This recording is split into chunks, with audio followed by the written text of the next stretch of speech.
Hey guys.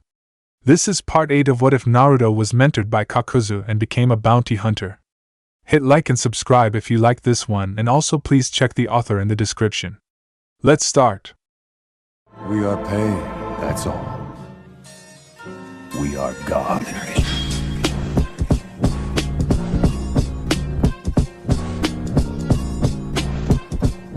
Chapter 18, Competition.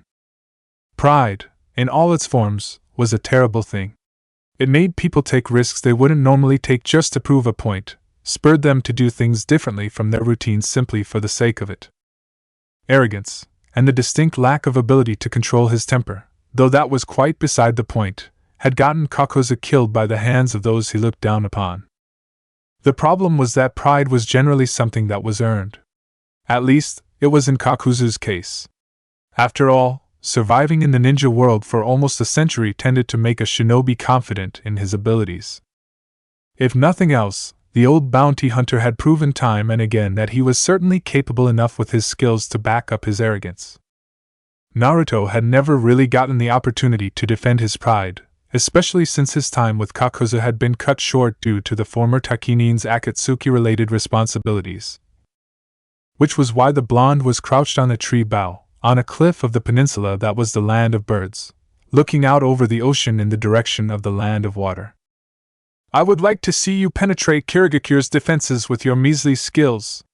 Considering how difficult it is to get into the country, remain inconspicuous, find and capture the target, and get out without raising suspicion, 2 months is hardly a long time. I expect you will take at least 6 your first time. Granted, Naruto had been 11 when Kakuzu had said that, but he figured that age hardly made a difference in the Nukanin's eyes. He was going to prove to his wayward teacher that he could surpass the man's expectations for him, all by doing something that was, arguably, incredibly foolish. It was a little sad that most of his motivation was still derived from trying to get Kakuzu to acknowledge him, especially when the old Nukanin was unlikely to do so, but Naruto strove to accomplish the impossible. In a lot of ways, he was like a kid trying to earn the attention of his parent by whatever means necessary. Pride really was a terrible thing. Still, the blonde felt that he was ready for such a venture. He thought that he was strong enough to take on the majority of the denizens within the Hidden Mist one-on-one. Notable exceptions would include the Mizukage and any remaining members of the 7 shinobi swordsmen, and had even prepared for the journey accordingly. Gone were the traveler's cloak and pants he'd been wearing for the past several months. Now he was dressed in blue pants and a sleeveless, backless gray top, over which was a loose, blue-gray, to better blend into the mist, long-sleeved shirt. It was open in the front, with the left sleeve only going down to his elbow. Bandages wound around his left arm from bicep to wrist, and his feet were clad in black shinobi sandals. The slashed Konoha hide was displayed at a slight angle on his forehead, restraining his wild blonde spikes. Overall, Naruto thought he looked badass. The knowledge that Kakuzu would surely criticize him for his strange choice in garb was completely irrelevant. He flipped through the bingo book the older thread user had bestowed upon him, going to the section relegated for shinobi of the Hidden Mist. His fingers stopped at the page depicting the shinobi he had chosen as his target. Given how outdated Kakuzu's tome was, and why the blonde hadn't gotten a new one, he couldn't explain. Some modicum of sentiment or symbolism, probably. The boy Naruto was staring at was probably a couple years older than his current age. In the picture, he looked to be perhaps 12 or 13, with shoulder-length brown hair fashioned in such a way that only the golden iris of his right eye was visible. The boy was pale-skinned and wore a laconic expression, but to have achieved the status of jonin at such a young age implied that he was likely some sort of prodigy. And Naruto enjoyed a challenge. Plus, the Kirinin was labeled as a bubble user, which the blonde had never heard of before. He wasn't all that interested in stealing his target's heart. He was still in the process of perfecting how to use storm release, though he could at least use it, but the prospect of facing an unknown jutsu was interesting. Killing the strange boy, adult, he reminded himself, taking into account the age difference between them and his recently passed 17th birthday, would give him plenty of bragging rights when he eventually ran into Kakuzu again.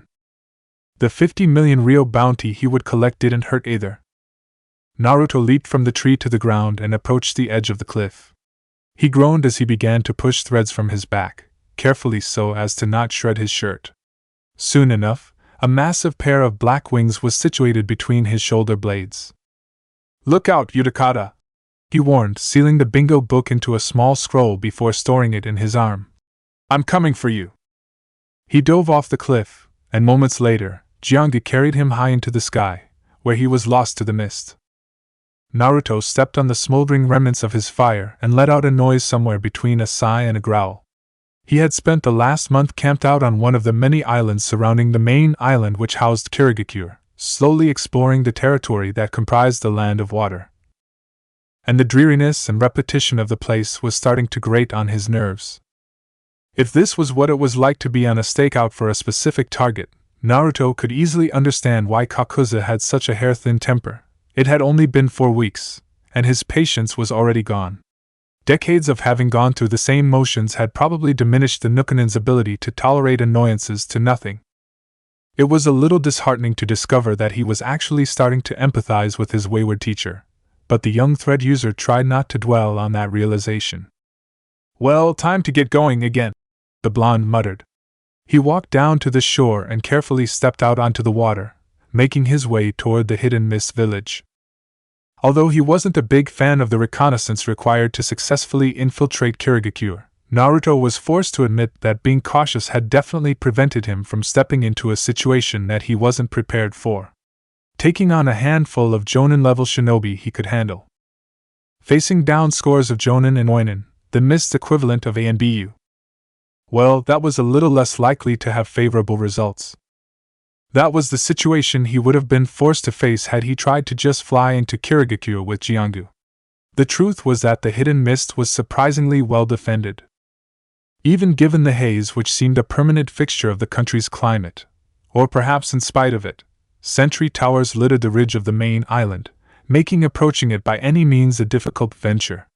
Given how isolated the entirety of the land of water was, Naruto wondered if such precautions were even necessary.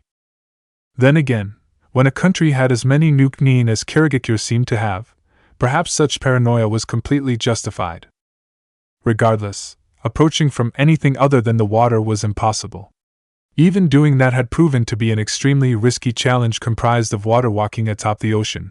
Finding some way to get up the cliff face, Naruto had opted to actually use an earth jutsu to just go through the rock, and then melding into the bustle of the village itself. It had taken a week of surveillance to come up with that strategy, after choosing the island closest to the main one to take up temporary residence. Of course, so far, getting into Kirigakure had been the easy part. Since the natives of the Land of Water were relatively isolated people, Naruto hadn't wanted to play the tourist card to dig for information on his target, especially since a civilian would have no need to know about the goings-on of shinobi, let alone a particular one. That had left inconspicuous eavesdropping, independent research, and simple searching maneuvers as his methods of gathering intelligence.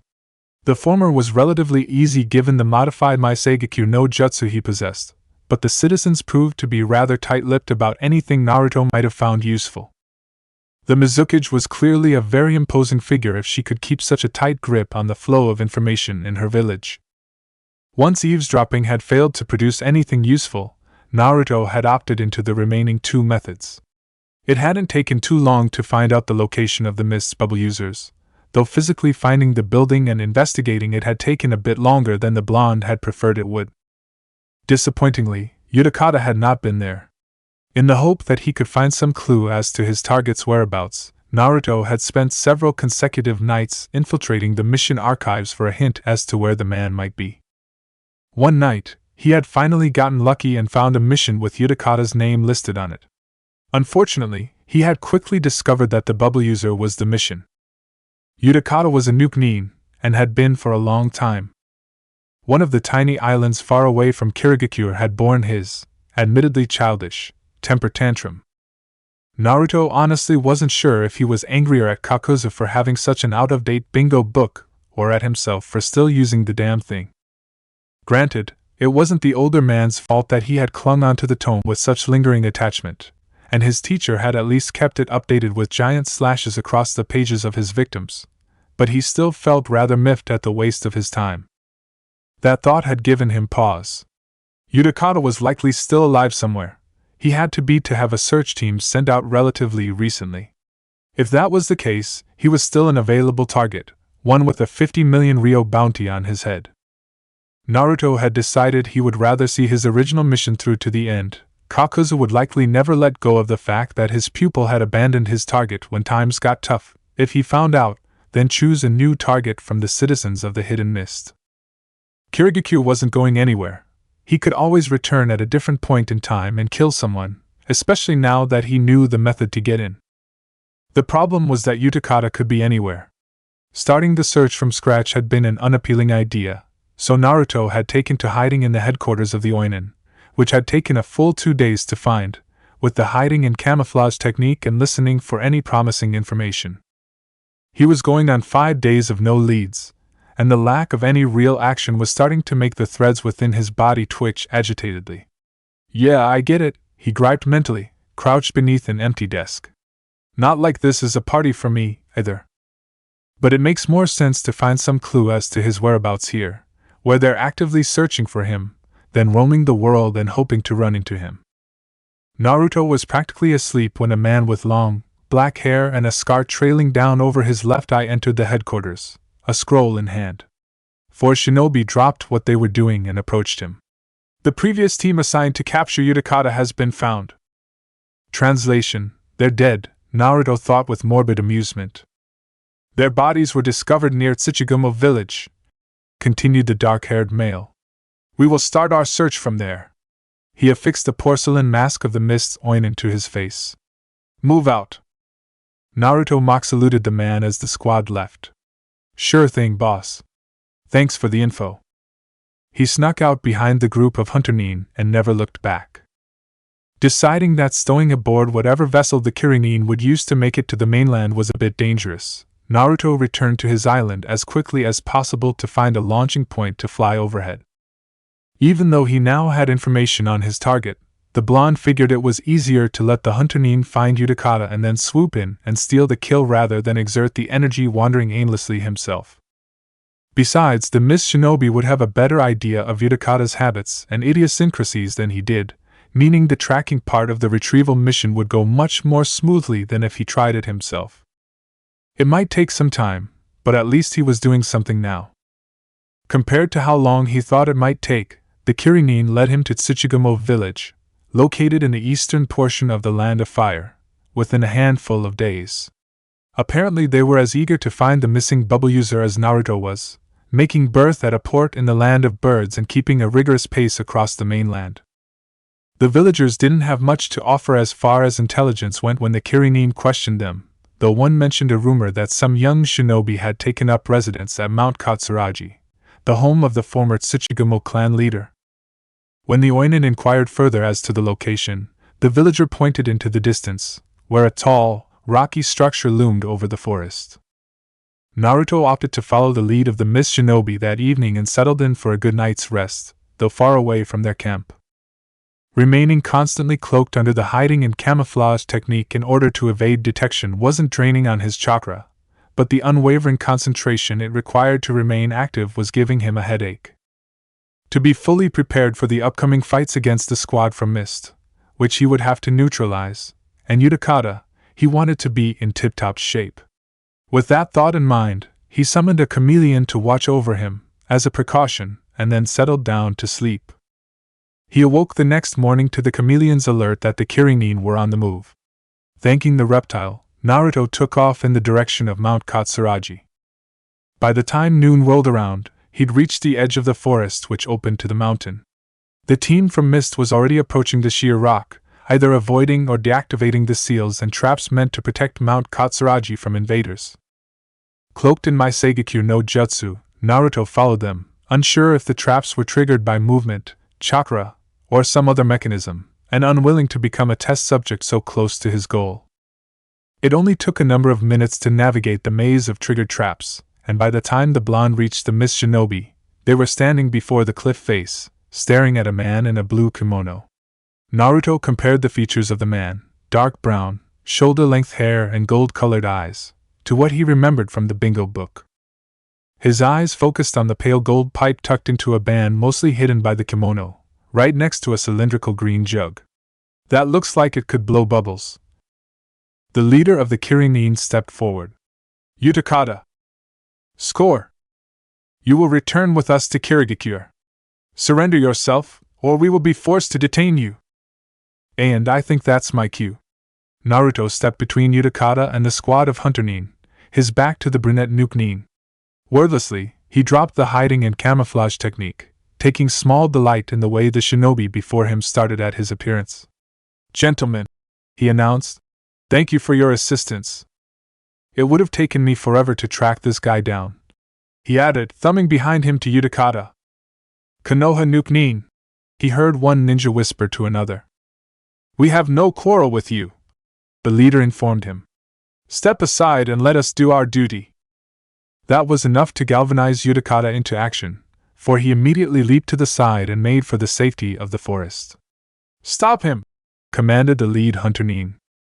The shinobi closest to the Nuke Nin formed a whip of water and sent it towards the brunette, but Naruto jumped over them and released a blade of wind that sliced through the weapon, causing it to lose its cohesiveness. Ah! He tooted. You'll have to get past me if you want to get to him. He bit his thumb and formed seals, slamming his palm on the ground. Kamukoso appeared, now double the size he had been when the blonde had summoned him to kill Kadamaru's giant spider. Naruto jerked his head behind him. Follow him! The chameleon immediately became invisible, only a burst of wind announcing his departure. All the Kirin before him tensed. You'll regret doing that, child. Naruto bristled a little at the insult. He was a teenager, damn it. But said nothing. Konoha Nin, always so cocky. You never should have revealed yourself. Well, you're partially right, Naruto allowed. I am quite cocky. While taking victims by surprise vis-a-vis being invisible was strategically smarter, there was far less satisfaction in witnessing them realize they were outclassed, especially when they were as arrogant as this bunch seemed to be. Idly, the blonde wondered if having such a mindset was hypocritical, given what he was doing. On top of that, he didn't want to have to fight Utakata in a location the other male was familiar with. If he had killed all the Kirin before revealing himself, it was far more likely that he would have gotten into conflict with the brunette at the base of the mountain, where there might still be traps and support from any inhabitants from above. Making himself visible had given the older male an opportunity to escape to the forest, where Naruto would have an advantage, while he handled the Hunter Nin. Water whips lanced out at him from 3 of the shinobi. Naruto allowed them to wind around his body, surreptitiously extruding his lightning heart from his back, keeping it hidden under his shirt. Big mistake, he warned, and the threads rose over his head, blue electricity crackling in the mouth of the mask. It danced down the liquid weapons and zapped the trio of Kirin holding them, overloading their neurofunctions and dropping them like stones. The 4th subordinate sent a wave of electricity at him, which was dispersed by a blast of air. Naruto inhaled and spat out a futon, Shinkajouku. The wind bullets punched through the ninja's body, killing him before he hit the ground. You were saying? Though the mask hid the leader's facial expression, Naruto imagined that the man was scowling at him. Those were good men you killed. They will not have died in vain. Hijitsu Kirasame. Mist shrouded the immediate area, accompanied by a slight drizzle. Naruto watched as the Kirin's form wavered and faded into the haze. A little rain isn't gonna stop me, he informed his surroundings. The blonde summoned wind chakra to his arms, but the fog and rain ate at the chakra until there was nothing left. Cute trick, he admitted, but it won't be enough. Water suddenly coalesced around him, forming a sphere that halted his movements. The Hunter Nin became visible, one hand holding up the water prison technique. You're immobilized and incapable of using ninjutsu, and overconfident. That was your downfall. Without warning, black threads burst forth from underneath Naruto's bandaged arm, spearing through the orb of liquid and into the mist shinobi. It was a testament to the blonde's control over the kenjutsu and practice that the tendrils didn't shred either his clothing or wrappings. The man gagged at the invasive feeling of threads in his body, his construct collapsing and allowing the Jinchuriki to approach him. Once again, you're only partially right. With a simple mental command, Jiangu constricted, crushing the man's heart in an instant. Well, He mused as the mist surrounding him dissipated. That was far easier than I expected it to be. I guess I'm getting better at this. He turned to face the direction Utakata had disappeared in. Now it's time to get the main prize. The blonde bounded in the direction of the forest, putting a little extra pep in his step in order to make up the time lost killing the hunter-nin. Kamakoso, though invisible, had made sure to leave his summoner a rather clear trail to follow, as broken branches and bark burned by acid littered the path ahead. As the minutes passed, Naruto noticed that the amount of markings for him to follow was decreasing. I hope that's a sign that I'm catching up. His musing was answered when the blue-robed male's figure became visible in the forest just ahead. Utakata's breathing appeared labored, and there looked to be a small spot of red on the white bandages wrapped around his chest. Kamakoso was nowhere to be found, and the blonde deduced that he had returned to the Bankaku forest after Utakata had stopped moving. "Hello there!" Naruto called out, a bit too cheerfully considering what he was there to do. "You don't look so good." Utakata glared at him. "What do you want from me?" "The bounty on your head," the blonde responded easily. "I already took care of the oinen that were on your tail. We had conflicting interests." He cocked his head to the side. "You know, in a way, you should be grateful to me. Who knows what those guys would have done to you once you were back in Kirigakure." The brunette remained silent. Naruto took a step forward. "So, are we gonna do this the easy way, or the hard way? Personally, I was hoping you'd put up a little bit of a challenge, but considering your condition..." "Neither," Utakata returned. Naruto suddenly became aware of the amount of bubbles surrounding him. "I'm done with you." He snapped his fingers. "Suetun, Hamatsu no Jutsu." The entire array of watery spheres exploded. Naruto barely managed to activate the Earth Spear technique as a fail-safe defensive maneuver, and even then, he was blown back several yards by the concussive blast. He jumped onto a thick branch of a nearby tree. "So, this is the type of stuff you can pull off with Shibandama ninjutsu, huh? Interesting." Utakata didn't bother responding, instead jerking his head and expelling an arc of water that soared for Naruto's neck. "Suetun, Mizukiri no Jutsu." "You're not much for banter, are you?" Naruto muttered. He tried jumping away from his perch, but found his foot stuck to the branch by dark green slime. When did he? His eyes focused back on the incoming water cutter. Questions later, protect from decapitation now. The blonde crossed his arms before his neck protectively, and once more hardened his skin. Water broke over the impenetrable defense of the Earth Spear technique, the elemental advantage of Naruto's jutsu serving to further block the liquid. When he lowered his arms, a wave of greenish-tinged water was already on its way to crash over him.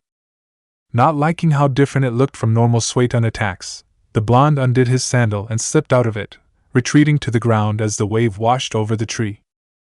The plant vanished with a sickening hiss, melting down to the earth and leaving a small divot where it once stood. Naruto frowned. Acid. He can mix a powerful acid into his ninjutsu. Plus, he can cause explosions with his bubbles and create some sort of sticky substance that's difficult to escape from, and that I likely won't be able to get away from again, he thought, sparing a mournful glance to his bare foot.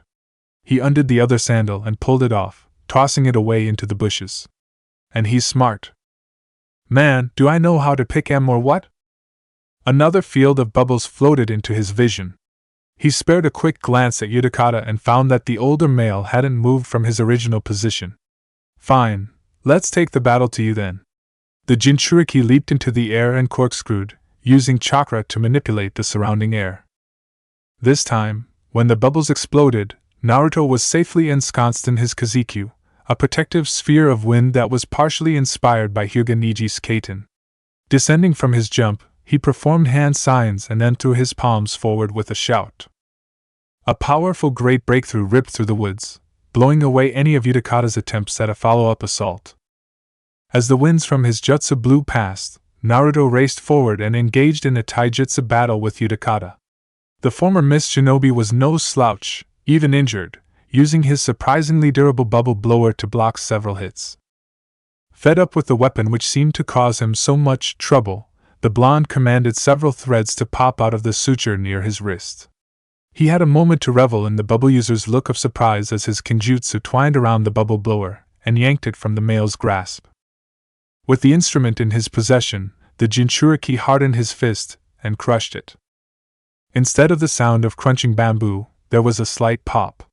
Naruto's eyes widened slightly as Utakata became suddenly transparent and then promptly exploded. The force of the blast sent him flying backwards out of the ensuing smoke cloud. He was mostly unharmed, though his clothes were severely rumpled and the bandages wound around his left arm were smudged with dirt and unraveling. Naruto was suddenly grateful for how resilient Jiangu made his body. Small cuts were normally stitched close within seconds, and his possession of the kinjutsu had altered his body structure so that bleeding was a relatively rare occurrence. Blue eyes roved around the area warily. "You're good," he commented, loud enough for his target to hear him from wherever he was. "Using a bubble clone to flesh out what I could do while also going for the kill. Gotta admit that this is more of a challenge than I thought it would be." When it became apparent that Utakata wasn't going to attack him, Naruto slowly began to form hand seals. If the bubble user wasn't going to show himself, and honestly, that was probably the smartest strategy, then Naruto would just have to flush him out. He had finally started to take Kakuzu's words about creating his own ultimate techniques to heart, and had opted to begin with the element his body was best attuned to, wind. Despite the fact that he could use the technique through Jiangu, he preferred to keep his wind heart safely secured inside his body so as to use a wider range of techniques. Not to mention that Utakata's apparent tendency toward explosions meant that, on their own, his thread creatures might not survive alone in battle. The threads were hardy, but only to a certain point. That was okay, though. He wanted to see what his wind jutsu could do by his own power. Inhaling deeply, he paused for a moment to collect the required chakra and finish the last seal. Futon, Kasakukyukiden! A large sphere of wind burst forth from his mouth, approximately the size of his head. It tore through the forest directly in front of the blonde, digging a shallow trench in the earth as it moved. Naruto watched with some pride as any trees in the drilling air bullet's way were uprooted and turned into splinters. The theory of the technique was actually quite simple. The sphere of air was made entirely of slicing wind chakra, which gave it the cutting quality necessary to tear a long path in anything in its way. After a short swath of destruction was carved, the drilling air bullet would release its shape, sending a veritable wall of cutting air out in a wide area. In a lot of ways, it was similar to Kakuzu's own ultimate wind technique. It was difficult to not do so, given that, with little exception, many ninjutsu had the same effect, but the initial, compact size of the attack made the follow-up explosion of air unexpected. "I'm gonna hope that hit him," thought the blonde, though my luck so far would indicate that to be unlikely. He was proven right when another flurry of bubbles came at him from his left. Naruto erected an earthen wall for them to pop against harmlessly before placing both palms against the hardened soil and pushing, sending it in the direction of the assault. It slammed into the nearest tree, which creaked and toppled backwards. Utakata jumped to the ground, bubble blower held at the ready. There was a tense moment as both combatants stared at each other, waiting for the other to make a move. The whistling of wind caused both shinobi to turn in the direction Naruto had launched the Kasakukyukiden. A gale-force tempest swept through the area, picking up the pair and throwing them into a tumble with a pile of broken bark and branches. Naruto groaned and rubbed his head as he picked himself out of the debris of wood. "NNGH, damn, I already took out the Kirinin. There shouldn't be any Konohanin this far out in the land of fire right now. Who the hell else would interfere with my business? Hee, check it out! It's the little blonde shitstain." Naruto felt his eye begin to spasmodically twitch. No fucking way. He looked up and saw the telltale black cloak with red clouds of Akatsuki. "Astute as usual, Haiden," came the dry retort. Kakuzu's strange green eyes focused intently on Naruto. "Hello, brat." Kakuzu would admit to being surprised at running into his blonde pupil. The world was vast, and the likelihood of actually encountering his legacy considering their current assignments was small to be sure. The sheer irony that they were both chasing the same target was a huge coincidence, though massively amusing. Judging by the expression on the younger thread user's face, Naruto did not share such sentiment. "What the hell are you doing here?" Kakuzu smirked behind his mask, distinctly aware that he should feel insulted, yet more entertained by his student's ire. Hunting. Naruto's blue eyes shifted briefly to the pile of tree debris that Utakata was, presumably, buried under before returning to stare at his teacher. No, you don't! That bastard is mine! He declared, pointing in the former Kirinin's direction. And how did you even find this guy, anyway? The former Takinin remained unaffected by Naruto's anger. Truthfully, Pain had contacted him a number of days ago with some information about the Rokubi while he and Haiden had, again, been venturing across the land of frost. Apparently, one of Sasori's spies in the hidden mist, and Kakuzu privately marveled at how expansive and well-developed the puppeteer's spy network was, had filed a mission which detailed the departure of a squad of Oinin to the Tsuchigumo village, where a previous team of hunters had disappeared. Based on that, he and Haiden had immediately headed for the Land of Fire to ascertain the veracity of the claim. Of course, the bounty hunter had no intention of letting his protégé know any of that. Talent, something which you apparently still lack. Naruto's lip curled a little at the insult. I swear. He started, lifting his finger towards his mentor. I will fight you over this, Kakuzu. I already owe you one for putting me in the bingo book. This guy's mine. Heh, I'd like to see you try, Blondie. Haiden interjected, removing his scythe from his back. Your attempt at fighting us would be quite amusing. Kakuzu agreed, skating over his pupil's accusation. But I would prefer to save my energy for an actual challenge. He tilted his head to one side curiously. I am mildly surprised to see you looking as well as you do. Why? Naruto asked, suspicious. This guy's pretty skilled, but he's nothing I can't handle. Kakuzu, for once, chose to ignore the setup Naruto had, unknowingly, given him. You have no idea who he is, do you? The blonde arched one eyebrow. Utakata, bubbler user of Kirigakure, worth 50 million ryo. There was a loud roar, followed by a wave of foul chakra and then the hissing of something disintegrating.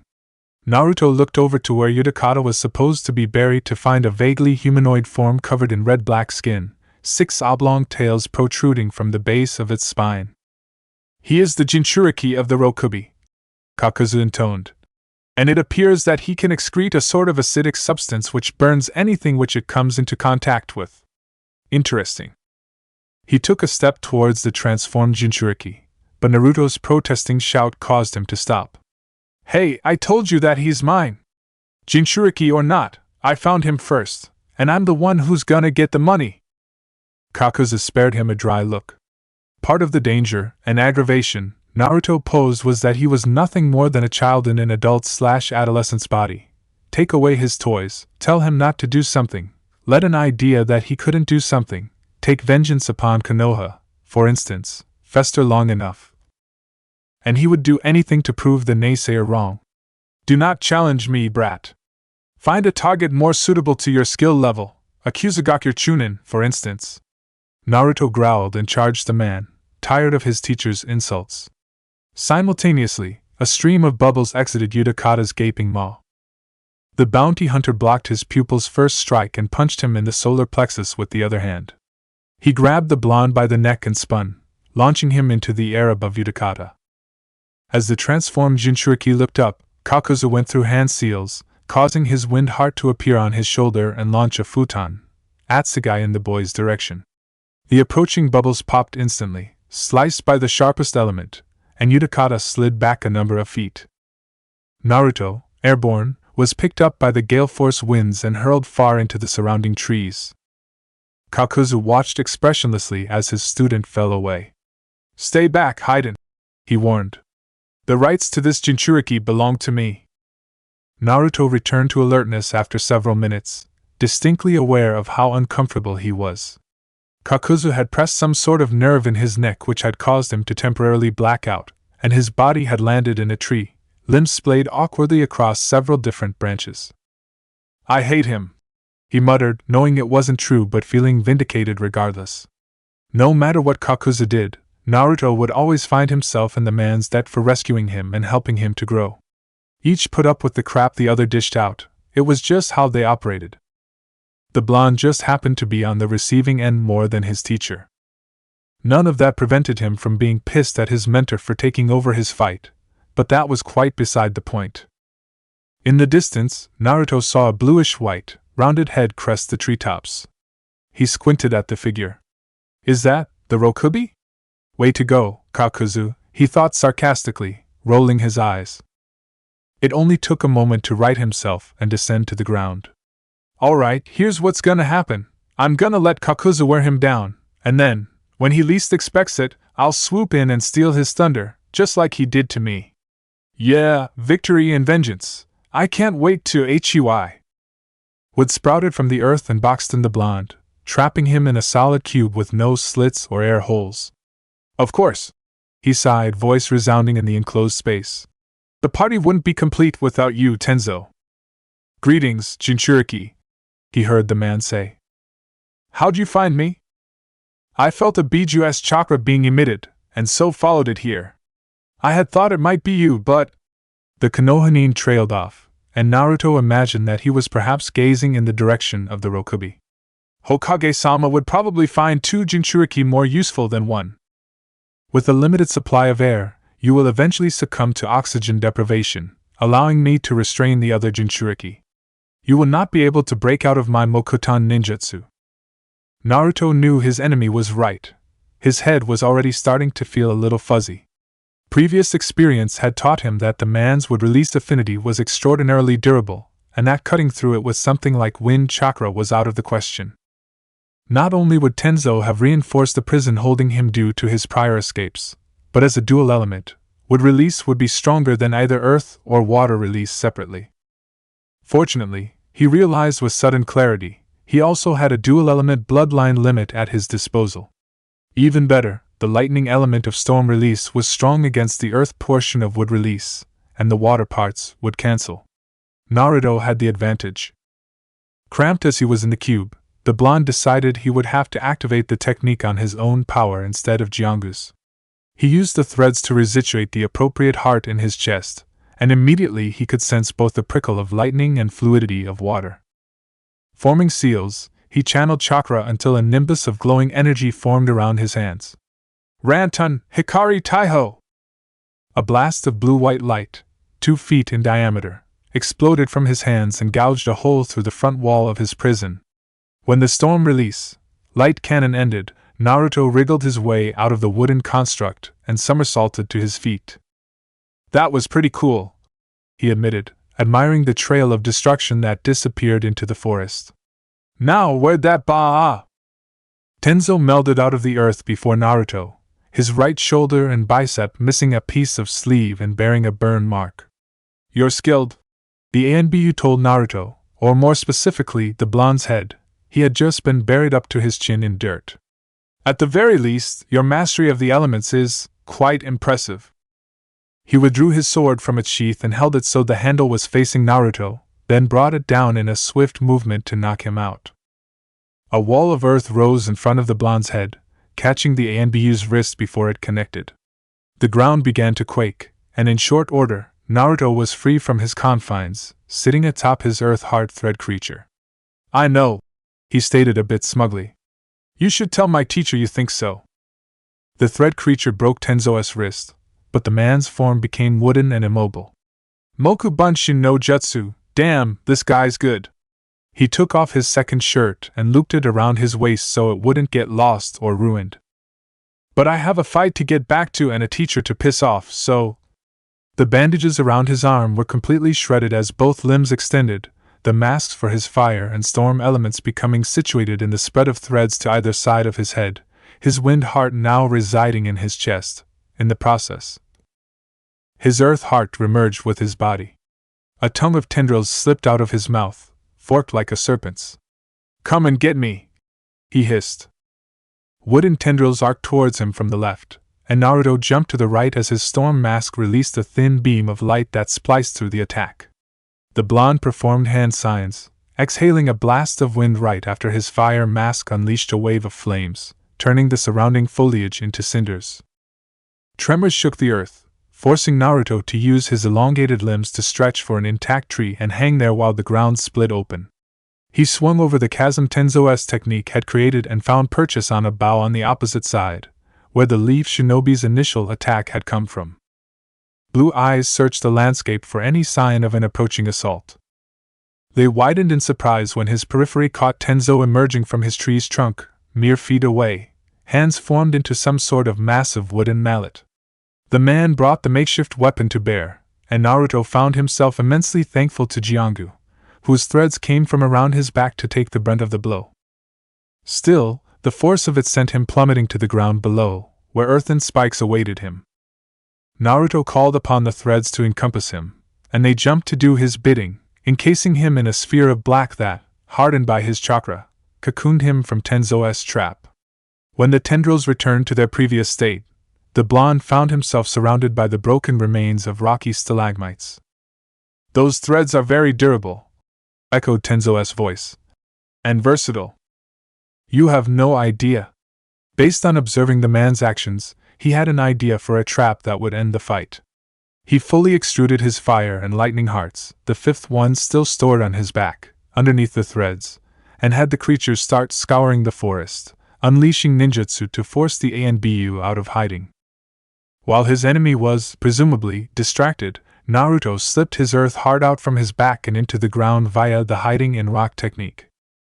Eventually, the flashes of lightning and fire that were tearing through the forest ceased, and Naruto was fully prepared when a wooden beam sprouted from the earth and twined around his body. It stopped suddenly at his hips, and then the ground shook and exploded upward in a shower of soil. The thread creature that housed his earth heart had Tenzo trapped within its body, tendrils of Jiangu holding his arms to the side in a sort of crude crucifixion meant to prevent the Konoha from forming seals. Naruto remained where he was, but recalled both his fire and lightning hearts, and allowed the kinjutsu sprouting from his body to bury under his skin, returning his appearance to normal. The masks took their rightful places on his back. He continued to stay motionless, waiting to see if Tenzo had some sort of way out, and was waiting for him to become more vulnerable to enact it. When that didn't happen for several minutes, he took a step forward until he was only feet from where the man was restrained. "So, it's come to this. You've been a bit of a thorn in my side, you know? But I guess I should thank you. After all, because of you, I'm about to get my hands on one of the most powerful Kekkai Genkai the world has ever known." He paused, then tilted his head to the side, as if considering an interesting curio. "I guess Konoha has done more for me than I originally gave it credit for. My thanks," he finished sardonically, pretending to doff a hat. Then he held out his arm, and Jiangu's threads reached out to writhe into his enemy's body. There were only so many rules in ANBU, but the chief one was that, if an operative got caught or was mortally wounded, said person destroyed his body. It was unforgivable to allow any secrets of the hidden leaf to fall into the enemy's hands. That rule was even more important for Tenzo, who was the only inheritor of the Shodai Hokage's famed Mokutan bloodline. Most ANBU were taught a seal to perform to do so. Tenzo had been ordered to create wood clone after wood clone and have them die in order to make sure he could perform the action seamlessly. His body burst into blue flames, and soon there was nothing left of the ANBU known as Tenzo. Naruto gaped openly, eventually using a mild water jutsu to put out the fire on the thread creature possessing his earth heart. It returned to his body like all the others as the blonde bemoaned the loss of such a powerful Kekkai Genkai. Then he turned to face the area where the roundish figure of a blue-white blob could still be seen. At least something still has the potential to go right. Kakuzu jumped back as his wind and water hearts expelled their respective elements, creating a powerful barrier against the wave of acidic fluid that barreled towards him. He was in a mid-range form that utilized his remaining elemental masks without putting his actual body in jeopardy, unlike the long-armed, two-hearted form, which used the limb's reach to attack the opponent. The old Nukenin had decided to disallow his useful thread creatures to roam free when his fire heart had been vaporized in a stream of alkaline solution emitted by the Six Tails. Now the former Takinin had a sort of shell of threads sprouting from his back and protecting as high as his neck. His Akatsuki cloak had been discarded to the side long ago. His water, lightning, and wind hearts were fixed in the spread of threads over each shoulder, the latter two over the right one. Otherwise, he looked much like he usually did. Jiangu on its own had proven to be surprisingly ineffective against the Jinchuriki Turnbiju, as the massive slug possessed a layer of viscous slime that made anything it touched dissolve upon contact. In addition, the creature's body was rather malleable, making it semi-impervious to both taijutsu, not that that was really an option, due to the slime, and other physically reliant attacks, such as any earth-released ninjutsu the bounty hunter had tried to use. Haiden had also proven to be, predictably, rather useless, even after disregarding his partner's warning to not get involved.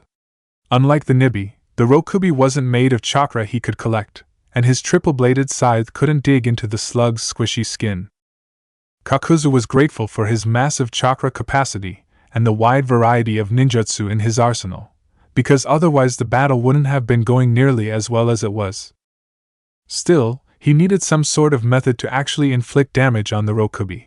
Large reserves aside, Kakuzu had little doubt that a Biju could outlast him in the chakra department.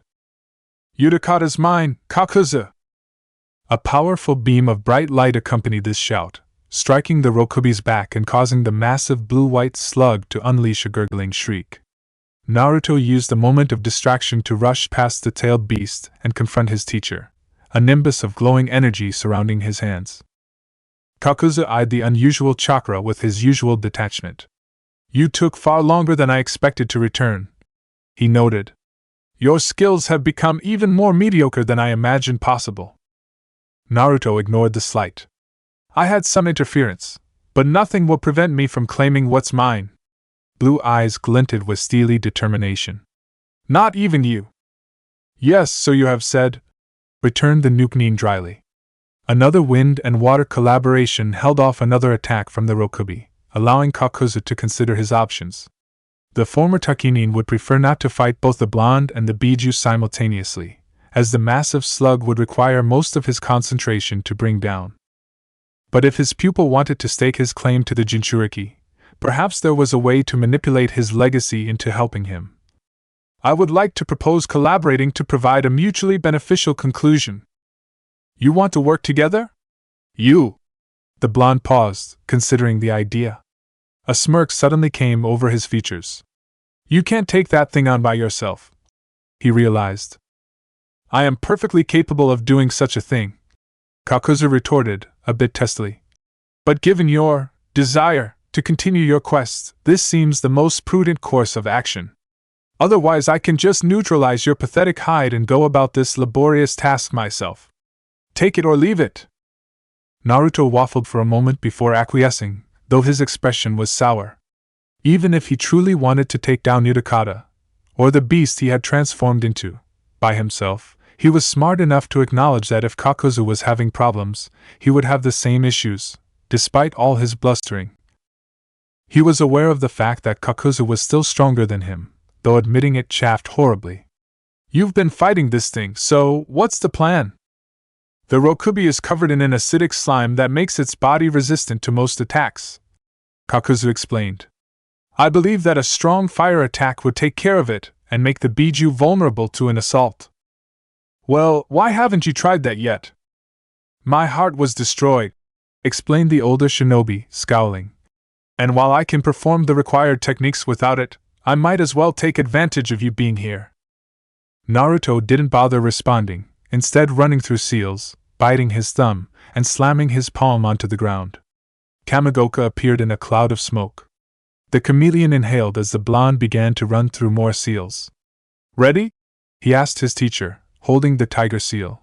Kakuzu merely snorted in response. "Katan, Hibashiri no Jutsu!" Streams of fire came out of his mouth and raced along the ground, creating a ring of flames that surrounded the Rokubi. Simultaneously, Kamigoka released his own breath of fire that joined his summoners. Beside him, Kakuzu performed hand signs and the wind mask opened its beak to reveal a spiraling mass of air. Futon Natsugai. The addition of the pressure damage technique to the conflagration already around the Biju caused the flames to rise into a blazing inferno. Both thread users could hear the high-pitched burbling of the massive slug from inside the whirlwind of fire. "Attack!" Kakuzu intoned, forming more hand signs. "Uzumaki no Jutsu." It took every ounce of self-control Naruto had to not say something about his teacher's technique. He twisted his fingers through the seals for the Rantan, Hikari Taiho as a combination of wind, water, and lightning from Kakuzu's 3 hearts pierced the wall of flames and assailed the Rokubi. The bluish-white energy beam followed shortly thereafter, resulting in an increase in the Biju's wailing. It took several minutes for the vortex of fire to taper out, and when it did, the blue-white form of the Rokubi had also disappeared. In the slug's place was a red-skinned and unconscious Utakata, his blue kimono absent and his black pants charred.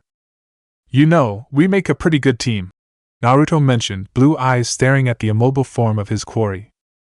Kakuzu grunted, absorbing the tendrils of his kinjutsu back into his body and allowing his mask to settle on his back.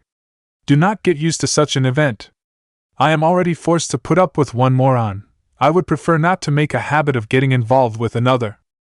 Naruto waved a hand to dismiss both Kamigoka and Kakuzu's comment and peered around the area. "Hey, where is Haiden anyway?" The older thread user picked up his Akatsuki cloak and put it on. "He was interfering in my assignment, so I was forced to get rid of him." "You killed him?" "If only. He is simply indisposed." Kakuzu walked over and picked up Utakata, hefting the adolescent over his shoulder. "Your help was appreciated," he granted slowly, as if the word was distasteful. "Now I must find my partner." Naruto withheld a snort of amusement at the disgust in his teacher's voice. Clearly his opinion of Haiden hadn't improved. "Hey, wait!" His teacher stopped and rolled his shoulder to indicate he was listening. "Let me take him to Pain. I still want the bounty on his head." Kakuzu seemed to consider his offer for a moment before, in a gesture that surprised the blonde, dropping Utakata on the ground. "I will be contacting Pain to let him know of your impending arrival." The blonde blinked. He hadn't really expected that to work. Thanks. Your platitudes are meaningless." "Of course they are," he muttered. He opened his mouth to say something to the taller Nukenin about how old his bingo book was, or how he hadn't appreciated being added to the bingo book himself, but then stopped. On a day where Kakuzu was being strangely amiable, at least in this moment, the blonde was better off not pushing his luck. He could silently curse his mentor for what he had done, regardless of the fact that he had received the Rantan element due to him, but Kakuzu would probably turn it around on him and make a snide comment that was likely to break their temporary moratorium. Perhaps he was just better off leaving with his prize while he still had the opportunity. Besides, somehow, Kakuzu always seemed to have his best interests at heart, even if the way he showed it was rather unconventional. "Thanks," Naruto said again, not quite sure what he was referring to. His gratitude seemed a good thing to offer to cover the blanket of things his teacher had done for him. Kakuzu merely inclined his head and left to go, presumably, find Haiden.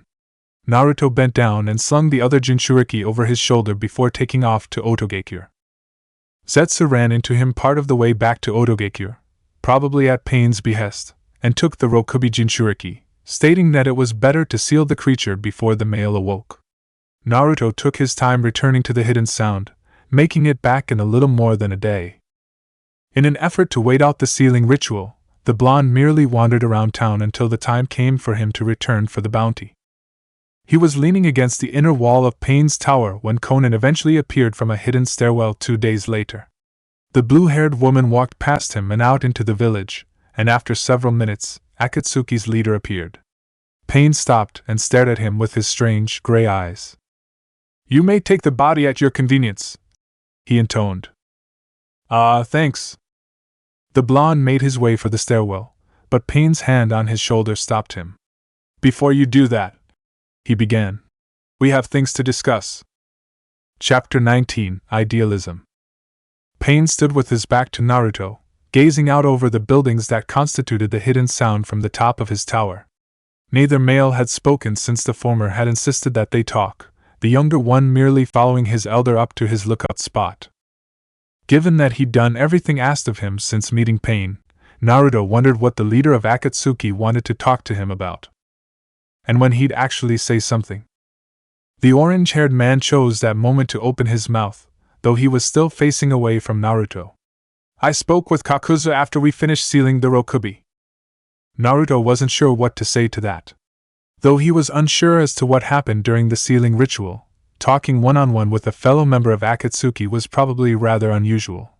Pain wouldn't bother bringing it up otherwise. The fact that he was speaking to Kakuzu, well, the topic was likely centered around only one subject, him. That was kind of funny, since whenever he was in Kakuzu's company, his teacher almost never had anything good to say. Even when he did, it was almost always done in some sort of backhanded fashion. Anything the nonagenarian would tell someone else about him was unlikely to be positive. A sort of morbid curiosity overtook him, but unsure where exactly the older shinobi was going, he merely said, "Oh." Pain spared him an over-the-shoulder glance. "You sound uninterested." The younger male shuffled awkwardly. Even Kakuzu's piercing stares didn't make him nearly as uncomfortable as a mere look from Pain's unique eyes. "Kakuzu doesn't often have much nice to say about me," he admitted. "And you haven't said what you talked with him about." "I'm not really sure what to say right now." Akatsuki's leader hummed thoughtfully. "Yes, you and your mentor have quite the unusual relationship." "Tell me something I don't know," muttered the blonde. "But he mentioned that you helped him subdue the Rokubi no Namakuji. Tell me," he continued, turning around to face the blonde, "what would prompt you to help capture another Jinchuriki?" "Well, I didn't know he was a Jinchuriki at first," he admitted. "Kakuzu's bingo book is so damn old that—" "You're using his bingo book?" Pain interjected. Naruto nodded, and the older man blinked slowly. "Interesting. Continue." Naruto wasn't sure why Pain would describe what Kakuzu would consider useless sentimentality as interesting, but he didn't question it. "Anyway, I was trying to—" He paused, thinking of the right words. "Somehow, prove to my wayward teacher that he's wrong about me by invading Kirigakure and killing one of its esteemed shinobi didn't really feel like the right thing to say. He had a high bounty, according to the book," he finally settled on. "And I wanted to get him. But then Kakuzu showed up and said that Utakata was his, and I didn't just want to let him show me up, so—" He had started rambling, and Pain held up a hand to forestall the rest of his diatribe. The orange-haired man seemed to have drawn his own conclusion based on the blonde's words. "That explains your original motivation, and yet once you found out he was a Jinchuriki, you still chose to stay and neutralize him." "I didn't want to get shown up," he defended. Now that he was saying it, his reasoning sounded rather dumb and childish. Pain decided not to comment on it, instead turning around and resuming his watch over Otogakure. "Setsu located the Hachibi. I sent Itachi and Kisame out to capture the Jinchuriki." When he didn't immediately continue speaking, Naruto shifted uncomfortably. What was he supposed to say to that? "Oh.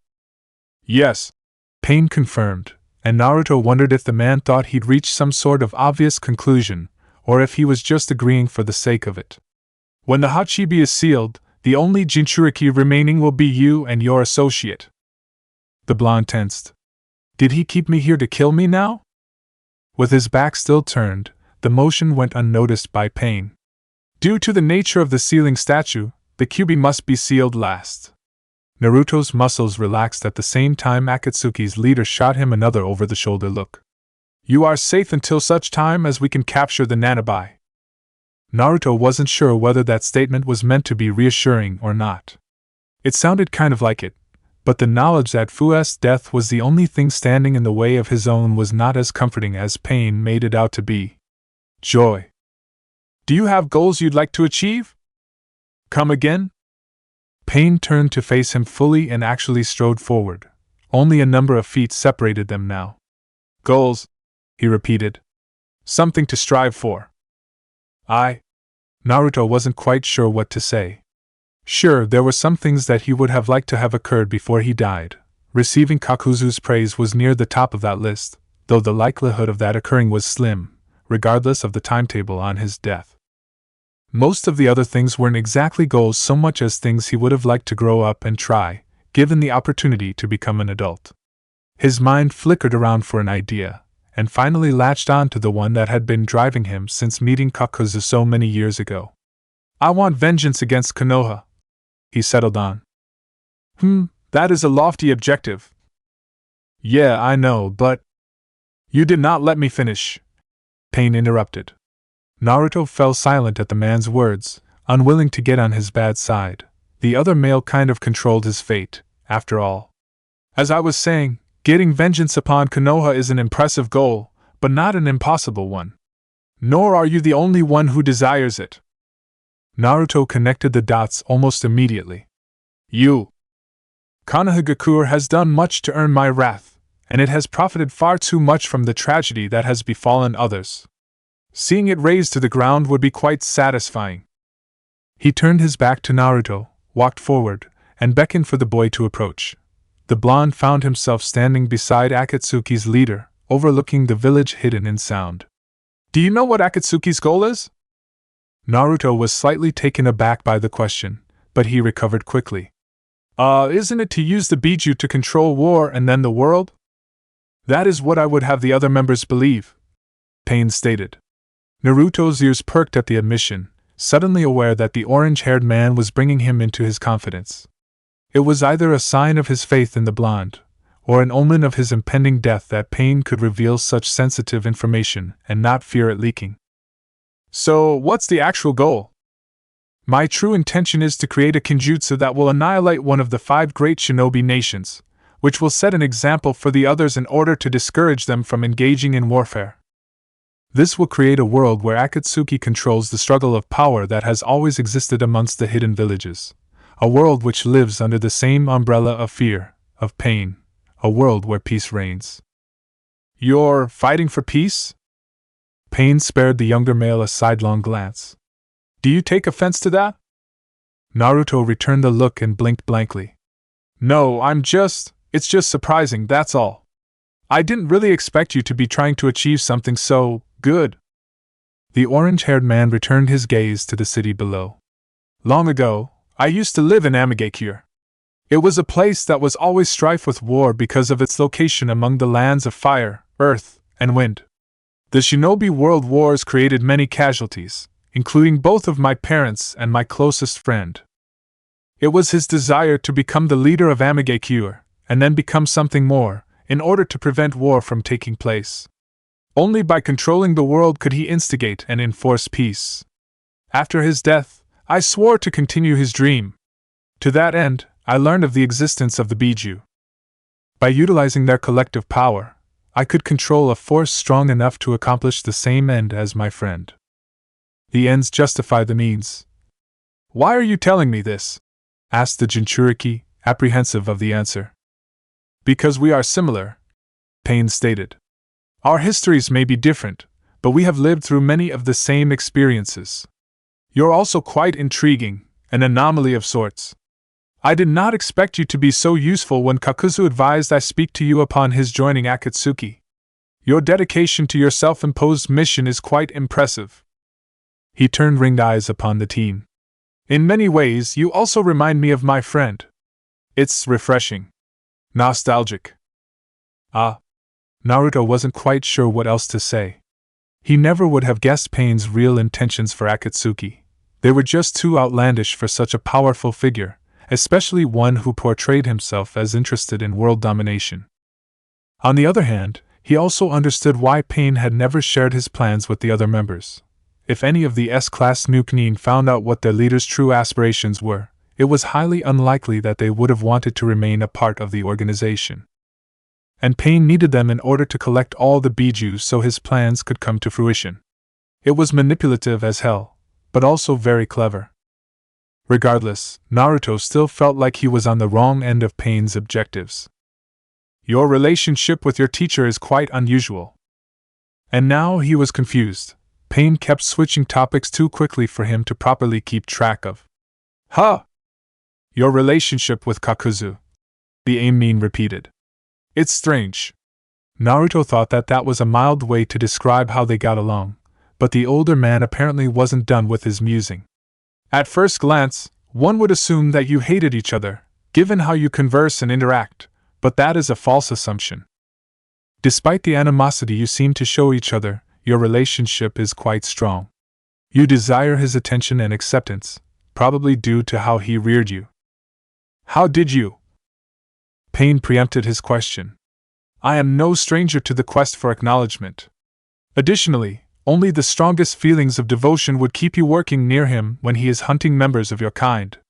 Naruto huffed and crossed his arms, but didn't deny the claim. On the other hand, continued the orange-haired male, I believe that Kakuzu views you as a reminder of how far he has come. It is hard to say, but I think that he considers you to be a younger version of himself. Naruto, once again, couldn't formulate a response, though this time it was more due to shock.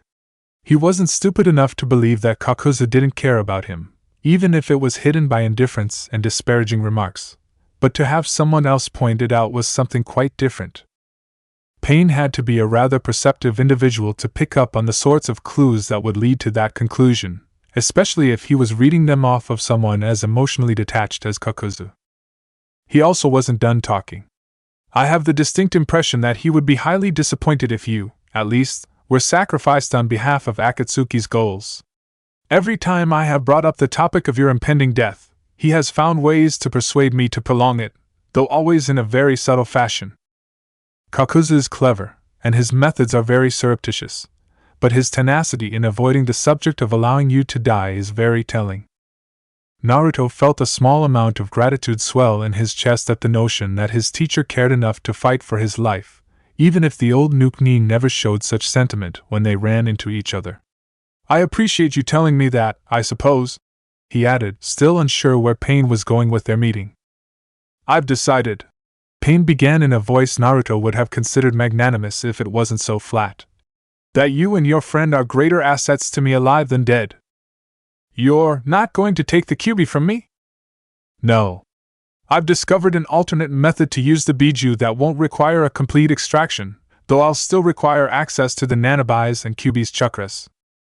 That's great. I'm going to live. Fu's going to live. We can. His thought trailed off, unsure where to go from there. The memory of Fu kissing him was still relatively fresh in his mind, and though he hadn't consciously thought much of it after the initial moment, due to his focus on simply surviving to his next birthday, it suddenly appeared as if he had the time to consider his future, and who that future could contain. That rather expansive thought process was cut off by Pain. Unfortunately, I have an associate who will be less than pleased about such a course of action. It will take some persuasion to sway him. Naruto frowned a little at how ominous that sounded, but decided not to question it. I would like to ask a favor of you, as compensation. Yeah, sure, anything you want, Naruto affirmed, deciding that it behooved him to be gracious. It is my desire to free Amegakure from the clutches of Hanzo the Salamander. While I have every intention of taking him down personally. Naruto noted that the orange-haired man sounded a little vindictive when he said that. The less of his forces I have to deal with, the better. I would like you, he stated, fixing Naruto with a gray-eyed stare, to infiltrate Amegakure and create an opening for me to reach Hanzo. Naruto blinked at the unexpected request. Oh, well, sure, that seems doable. Pain nodded once. Good. There is already an operative of Akatsuki's working on the same mission within Amegakure. You should meet up with him. I expect you two to be able to get me access to Hanzo as soon as possible. Anything else? No. He turned and strode away from the blonde. Take the Rokubi Jinchuriki's body on your way out and finish your mission. I wish you luck. Yeah, thanks, hey, he called before Pain completely disappeared into a hidden doorway that had just opened. What was your friend's name? The one you said I reminded you of? Yahiko, Pain replied after a pause. He went through the door and allowed it to shut behind him, leaving Naruto in the building by himself. Well, time to get down to business. While it is amusing to watch the Hachibi get thrashed by mere humans, I would like to suggest leaving this place. Upon his capture, you will be one of the few Jinchuriki left to roam freely, and I would prefer not to share the fate of my brethren. Fu didn't respond to the Nanabai, choosing instead to continue observing the battle occurring before her very eyes. Given how far away she was, it was difficult to tell what was happening, though the Hachibi's massive size made his movements much easier to see, but judging by the pair of black-cloaked figures, the height difference between them, and the simply massive amount of water the taller one had just conjured, Kisame and Itachi were working to neutralize the Eight Tails as quickly as possible. Even if the beetle was worried for himself, Fu wanted an idea of what was going on with Akatsuki, and better yet, how they fought against the summoned Biju. It was actually a huge coincidence that had led to her current situation. She had entered the land of lightning on a bounty hunt for a blonde male with a specialty in katan ninjutsu. After skimming the bingo book, she had been rather amused to find a description of Naruto in it, and deciding that her skill in earth ninjutsu stood a better chance against him than a white-haired male who could channel lightning chakra through his sword. Crossing the region had been an interesting experience, given that she had mostly been exploring the veritable wasteland of the land of Earth. But given that she wasn't on any particular timetable, she hadn't been too worried about taking her time. Finding the man hadn't taken all that long. Apparently he was somewhat of a loudmouth, and the green-haired girl had taken great pleasure in shutting him up by killing him. Honestly, if he had said hot one more time, Fu would have blown a gasket. The storage scroll that Naruto had bestowed upon her had never been more useful than in that moment. Fu didn't fancy trying to trek back over the mountains that composed the land of lightning with a heavy body slung over her shoulders. It was during this journey that the sound of a roar had reached her ears, and the head of a massive reddish-brown, ox-like creature had crested the nearby mountain ridge. Curious but wary, she had decided to find a better spot to see what was going on. It had been quite a while since Fu had given Akatsuki any serious thought. That wasn't to say that she'd forgotten about them. The threat the organization posed to her life was all too real for that comfort, but she didn't see the purpose in worrying over something that was out of her control. Either Akatsuki would decide that it needed the Nanabi and come after her, or it wouldn't, and if its members did decide to pursue her, she would fight back until her body was broken and immobile. Whether she was strong enough to fend them off didn't really matter. Her focus was on improving her skills for her own benefit, not to meet a certain plateau in power and peak there. She was well aware of the fact that her actions had little bearing on Akatsuki's decision to keep her alive or not.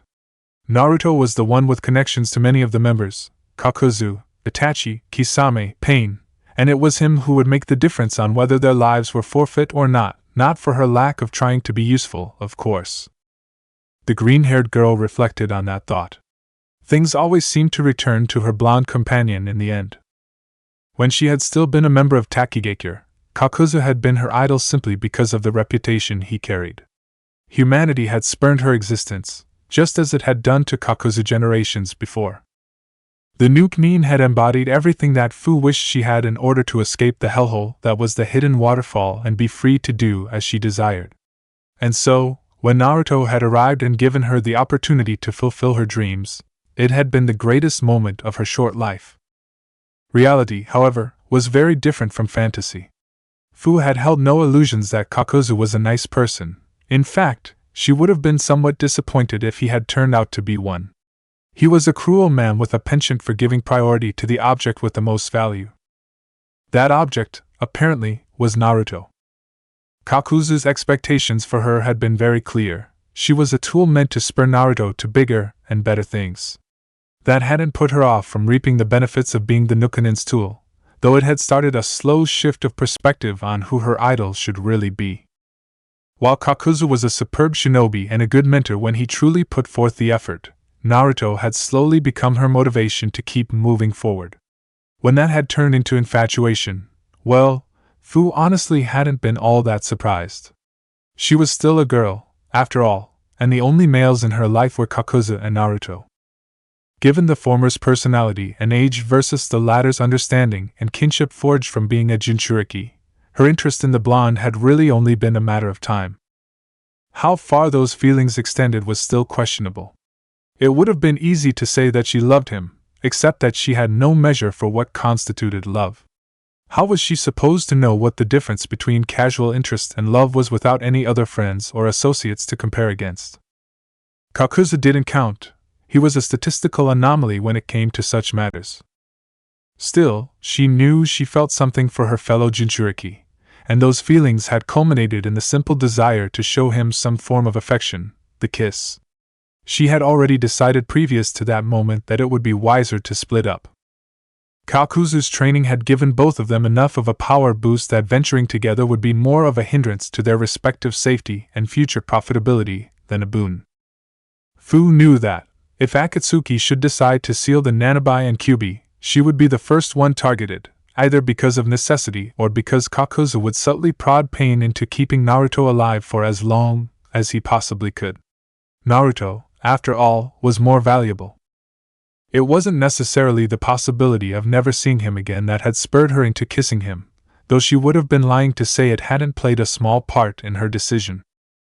The knowledge that Naruto had done so much for her, some things even without his direct awareness, combined with her desire to let him know that there was a life beyond simply bounty hunting and trying to survive Akatsuki, had galvanized her into at least attempting to show him how she felt. Of course, whether or not he actually returned her feelings was another matter entirely. Judging only by how little he had responded during the kiss, she would have had to guess that they weren't on the same wavelength, though that could have been chalked up to shock and inexperience. She had tried not to focus on Naruto's opinions of her during their time apart, choosing instead to put a great deal of effort into making herself enough of an asset to Akatsuki that the organization would decide to keep her alive. It was probably a futile gesture, but it wasn't like she had anything better to do anyway. Fu was distracted from her thoughts as a brilliant flash of yellow light drew her attention and eroded the mountain next to the one she was on. Wow! The power of the Baijidama is quite impressive. No kidding. Orange eyes returned to watching Itachi and Kisame battle against the Hachibi, the former exhaling fireballs at the beast's head while the latter used his sword to drain chakra from the Biju's thrashing tentacle tails. Fu began to form hand signs before she was even aware of what she was doing. The Nanabai, however, took notice. "What are you doing?" He sounded almost apprehensive about the way his container's fingers twisted around each other. "I'm tired of sitting back and doing nothing," she muttered, holding her hands out in the classic position required for using Jintan. "Foolish girl." This time, the tinge of panic in the beetle's buzzing was quite audible.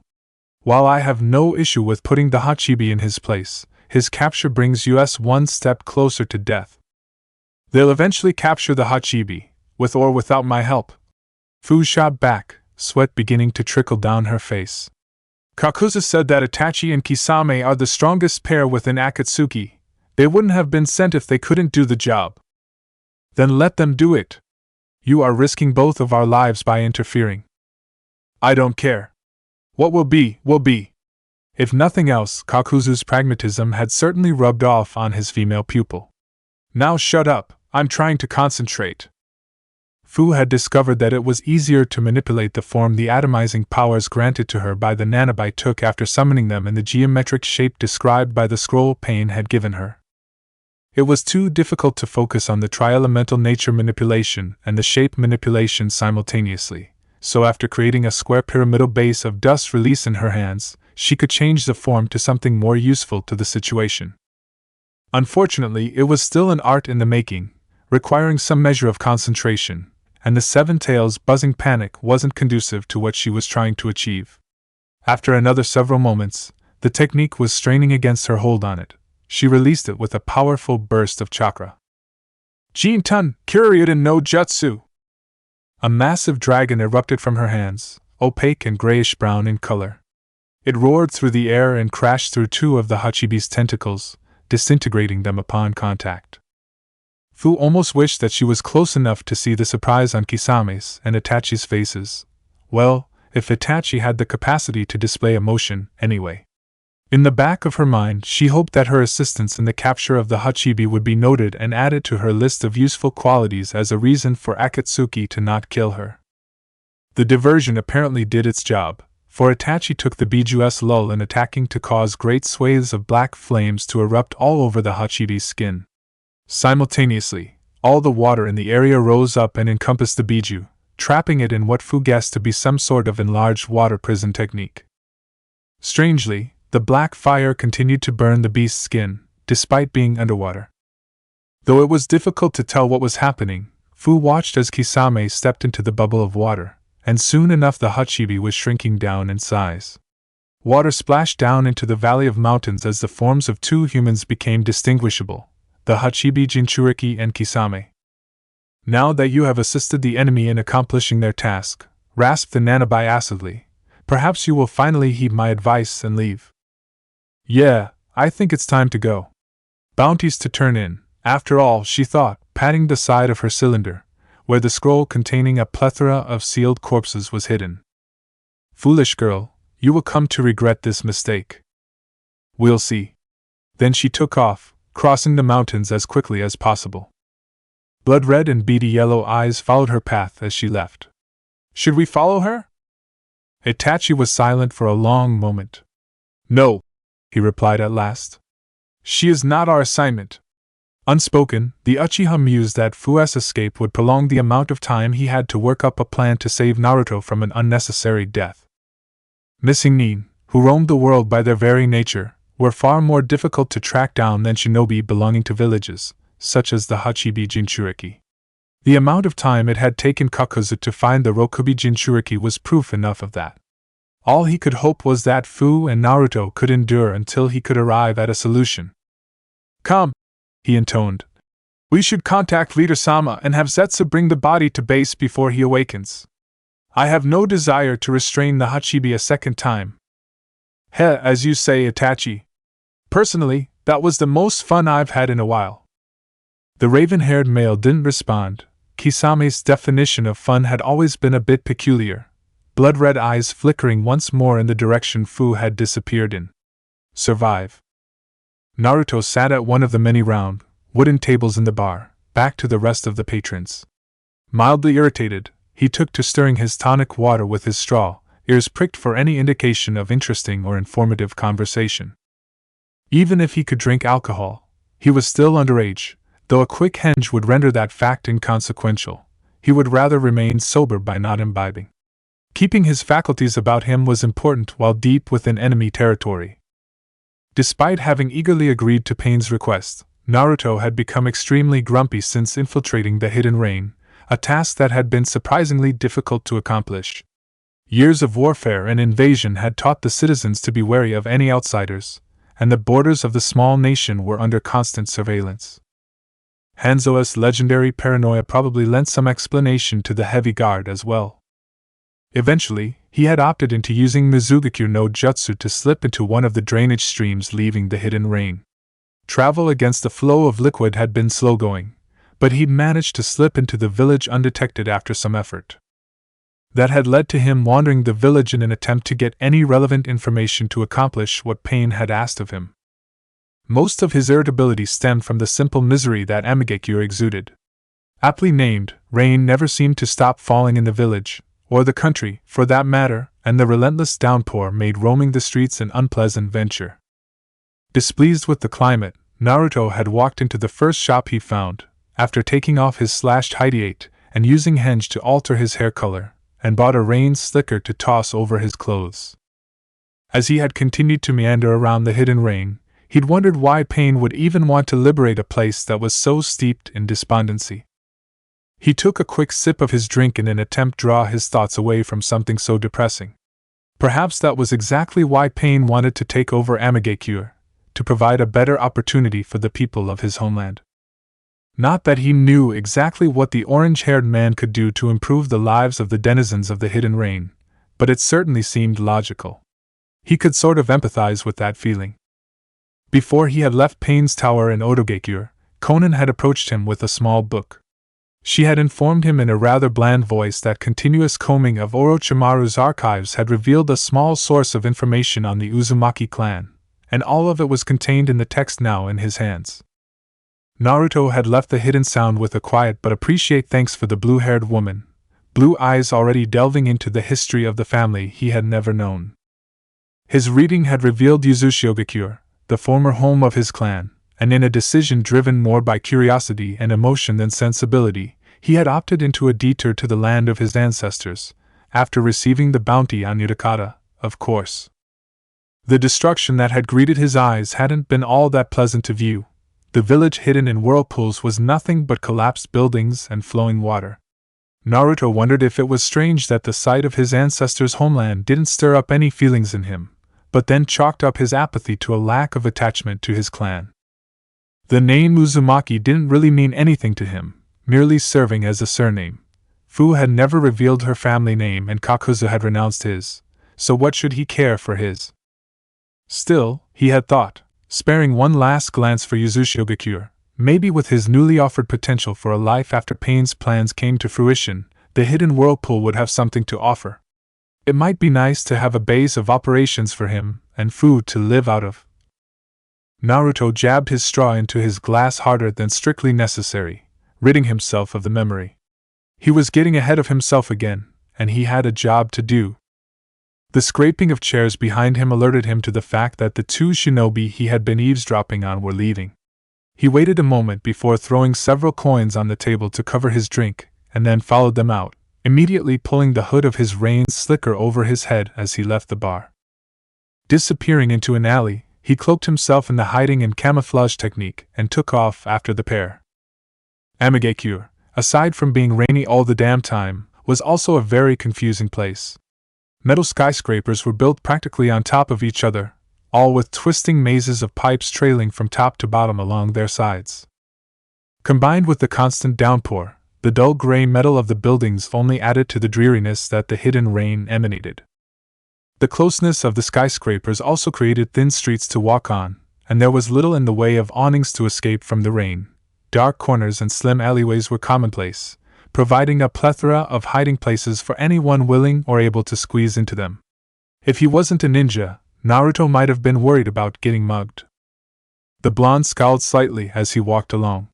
Though Pain had told him there was someone for him to connect with already in Amegakure, he had neglected to give any more information, and Naruto had forgotten to ask.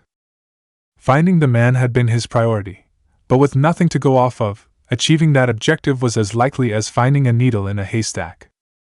Naruto released a strangled gurgle as a kunai was buried into his chest. "What?" he managed, the Maisegakure no jutsu fading around him as he collapsed to the ground. "You might be invisible," spoke an Aimnin, his form wavering into place from the surrounding rain. "But the water droplets are still hitting you. It's easy for any trained shinobi to notice when a certain area isn't being pelted by rain in Amegakure. We don't take kindly to strangers here." "Okay, didn't think of that," Naruto admitted. "Damn new terrain, who the hell wants to live here anyway?" He could already feel his earth heart moving to take the place of his ruined wind one. Distantly, he could hear the same Aimnin ordering some others to check for any sort of identification or partners, as well as the bingo book for any outstanding bounty on his head. Ugh, and wouldn't that be an ironic end?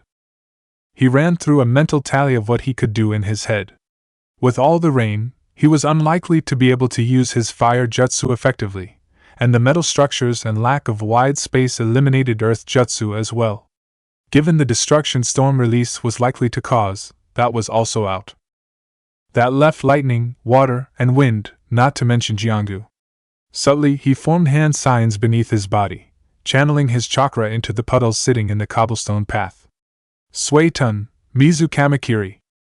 An arc of water rose up, ready to bisect the Aimnin, but there was a shout that alerted him to the water release, rising water slicer, and he dodged at the last second. He gave Naruto a hard stare as the blonde climbed to his feet. "You should be dead. You'll discover it's a lot harder to kill me than that." The Jinchuriki returned, yanking the kunai from his chest and letting it clatter to the ground. As Jiangsu stitched together the wound, he noticed that there was a distinct lack of civilians around, though he was surrounded by a dozen Aimnin. This seems familiar, he thought, uncomfortably aware that Kakuzu had been killed in much the same fashion. Apparently, the shinobi of the rain were more businesslike than he had assumed, for they all disappeared in a wavering haze without responding. "Freaking genjutsu," he snarled, remembering Itachi's lessons. He immediately set about dispelling the illusions, but for every one that he managed to release himself from, 2 more popped into existence. Meanwhile, he could feel a variety of different blades biting into his skin, and he activated the earth spear technique reflexively to protect himself from the nuisances. Water swirled beneath his feet, and the blonde found himself suddenly restrained by 8 thick tendrils of liquid that twirled around his neck, arms, legs, and torso. It was highly reminiscent of the way he had killed many people in his adventures, and he felt a momentary pang of empathy for his victims. "This kinda sucks." "Suetun, Takahori no Jutsu," whispered the voice of the same Aimnin. Based on how quiet the voice was, Naruto noted that he was smart enough not to get too close, a fact which caused his respect for the shinobi of the hidden rain to rise marginally. "You'll be unable to move and cast jutsu." "People keep telling me that. I wonder if I just have a face that doesn't scream I have a powerful kenjutsu that makes all your restraining techniques completely ineffective." The blonde pondered that for a moment before shrugging it off as unimportant, focusing instead on breaking free of the bindings before the Aimnin decided to break his neck. "Ah well, pity I won't be able to see the surprise on his face when he's proven wrong." A pair of black whips burst out of each sleeve. Imbued with wind chakra, they sliced through the watery grasp of the octopus hold technique and rotated perpendicular to his body in an insidious impression of a buzzsaw. There was a scream of pain, though Naruto was a bit let down to note that that timbre of the voice wasn't the same as the Aimnin who kept talking to him. Shame. Still unable to see his enemies because of whatever illusions they kept putting him under, Naruto opted to let Jianga seek out his enemies and destroy them. It wasn't nearly as gratifying as accomplishing the deed himself, but he needed to get away and re-establish some modicum of cover as soon as possible. Hanzo would undoubtedly try to scour the entirety of Amegakure in lieu of the loss of his forces, and the blonde needed a place where he could hunker down and wait for an opportunity to return to his mission. There were 2 more yells as his kenjutsu located and eviscerated opponents. Naruto briefly considered taking one of their hearts to replace his wind one, but then decided he didn't want to go through the hassle while in the middle of such a predicament. Suddenly, Naruto's eyes were drawn to a thin, almost invisible surge of blue-white light that flashed past his field of vision and lanced into the thin air 30 feet to his left. An accompanying scream was the only notice that it had passed through an Aimnin before electricity arced out in several directions from the still invisible body, creating a web of what he recognized as lightning chakra with him at the center. When the lightning disappeared, Naruto found that the illusions were all gone, and the dead bodies of a dozen rain shinobi littered the ground, only a couple leaking blood from where he'd sliced into them with wind chakra. The red liquid was quickly becoming diluted by the constant downpour and growing puddles of Amegakure. He was distracted by the sound of someone landing behind him.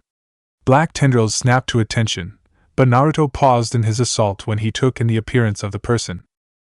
The male before him wore the black pants and slate-gray, long-sleeved shirt of an Amegakure jonin, bandages wrapped around his wrists and ankles. A lighter gray scarf was looped around his neck, and the 4 vertical lines denoting a member of the hidden rain decorated his hideate. Cobalt blue hair fell around his ears, but his bangs barely tickled his eyebrows, leaving stormy, gray eyes clearly visible. Naruto noted with some amusement that the other teenager was now an inch shorter than his own height of 5 feet 8 inches, and looked even paler than the last time they'd seen each other. Haro gave the blonde an amused smirk, replacing the twin katana kiba to their holster on his back. "Hello, Naruto, or perhaps I should call you Shinobu? Still getting into trouble, I see." Naruto rolled his eyes good-naturedly. "You have no idea."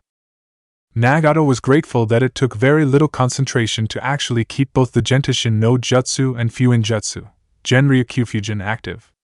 Both were essentially self-sustaining techniques after the initial activation as long as chakra was fed into them, or, perhaps more accurately, as long as there was chakra to be fed into them. For the most part, both techniques just siphoned chakra from the users over the direction they were kept active.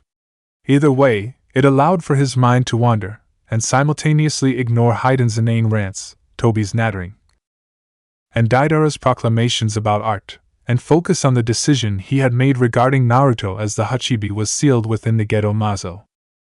Naruto was truly an intriguing individual. In many ways, the boy was a sort of kindred spirit to himself, not to mention a slight reminder of Yahiko. Aside from Konan, who knew it well from the keen loss of Yahiko, he was one of the few people Nagato knew of who had experienced the true definition of pain. Such a quality was so rare that sacrificing him for the statue was practically counterintuitive to the message he wanted to send the rest of the world. Not to mention that, in spite of himself, Nagato was a little curious to see how far his family member, no matter how distantly related they might be, would go in life. It was truly unfortunate that, out of all the people in the world, Naruto had been the one to be saddled with the burden of the Kyuubi. Then again, for the boy to have turned against the village he was born in and then work with people who could be considered his enemies was a true stroke of fortune.